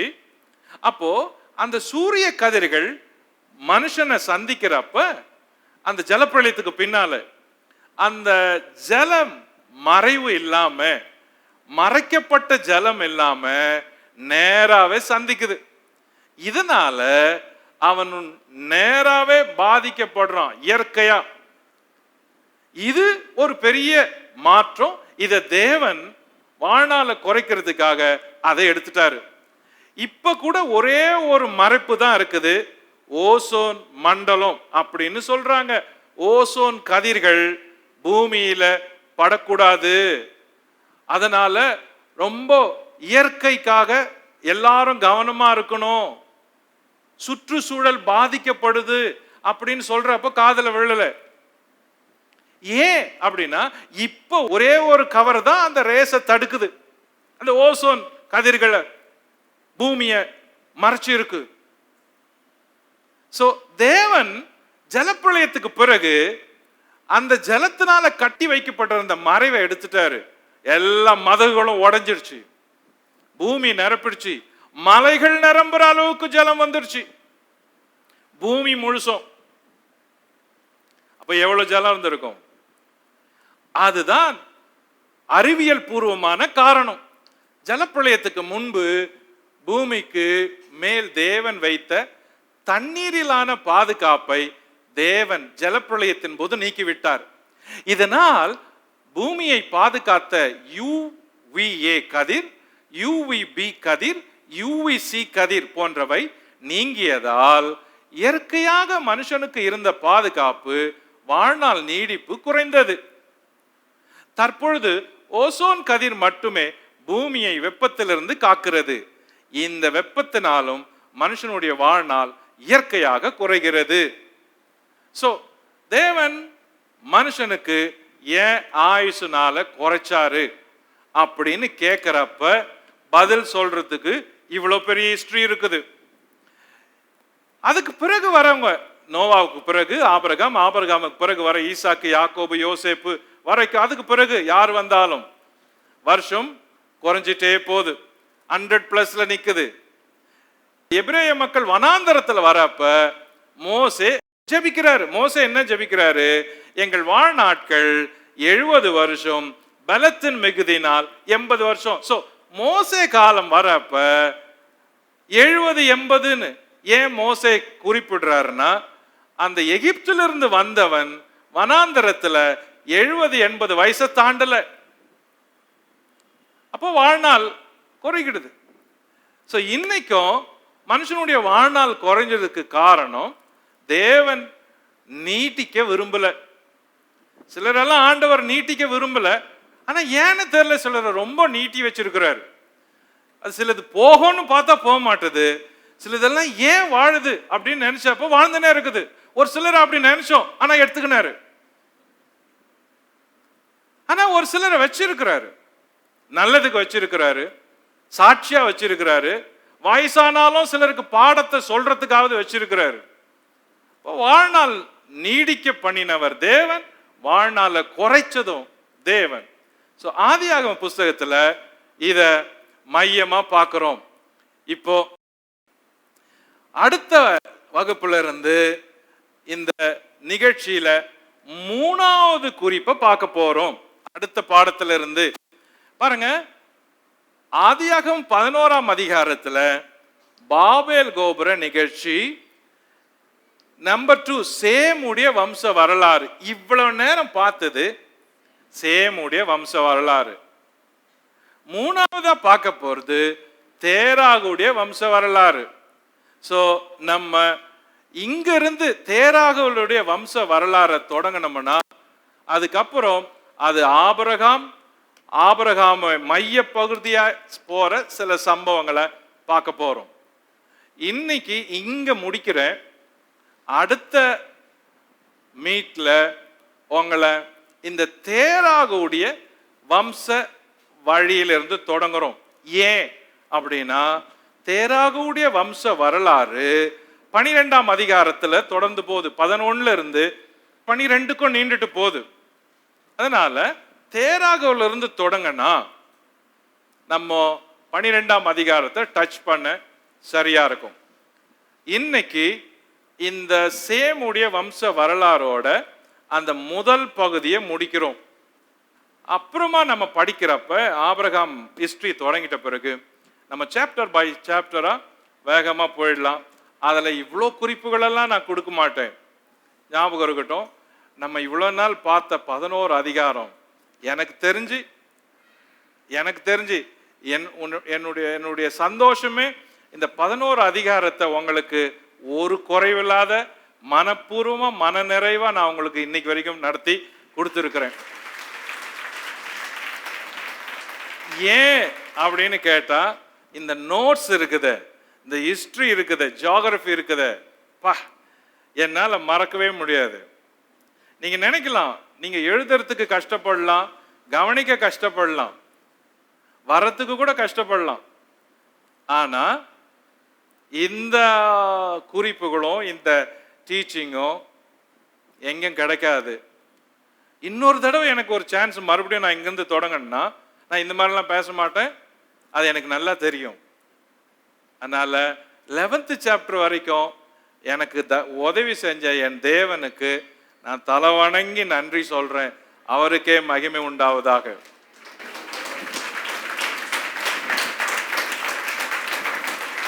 நான் இதை நேசிச்சு செய்கிறேன். நீங்க கூட கடவுளுடைய வசனத்தை படிக்க ஆரம்பிங்க. இவ்வளோ நாள் படிச்சது ரொம்ப பெருசா நான் நினைக்கல. நான் இப்போ கூட வருத்தப்படுறேன், பைபிளை சரியா படிக்கலையேன்னு.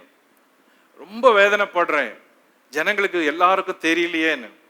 ஐயோ, ஜனங்க இதெல்லாம் எப்போ தெரிஞ்சுக்க போறாங்கன்னு அதை நினைச்சா கவலையா இருக்குது. ஆனா நீங்க வரீங்க, நான் உங்களை பாராட்டுறேன், உங்களை எல்லாரையும் நான் மெச்சிக்கொள்றேன். Let's pray. தகப்பனே, உமக்கு ஸ்தோத்திரம், இந்த நாளுக்காக நன்றி. நாங்க படித்த பாடங்களை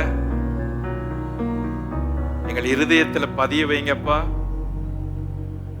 எங்க சிந்தையில பதிய வைங்க ஆண்டவரே. எங்க முற்பிதாக்களான நோவா, ஆபிரகாம் அவர்களுடைய எல்லா சந்ததியான் எப்படி உம்மை நேசிச்சு உமக்காக வாழ்ந்தாங்களோ அதே போல நாங்களும் வாழ விரும்புறோம்ப்பா. நாங்களும் எங்கள் வீட்டாரும் எங்கள் சந்ததியும் உம்மை சேவிக்க உதவி செய்யுங்க ஆண்டவரே. உம்முடைய கரம் கூட இருக்கட்டும், வழி நடத்தும், பாதுகாத்து கொள்ளும். திரும்பவும் சந்திக்க எங்களுக்கு அனுக்கிரகம் பண்ணும். உம்முடைய நாமம் மகிமைப்படட்டும், ஆசீர்வதியும். இன்னைக்கு வந்த எல்லார் மேலும் உங்க கிருபை இருக்கட்டும், எல்லார் மேலும் உம்முடைய கரம் இருக்கட்டும். உம்முடைய கரத்துல ஒப்பு கொடுக்கிறேன், பாதுகாத்து கொள்ளும். எங்கள் ஆண்டவரும் இரட்சகரும் ஆகிய இயேசு கிறிஸ்துவின் நாமத்தில் ஜெபிக்கிறோம் பிதாவே, ஆமென்.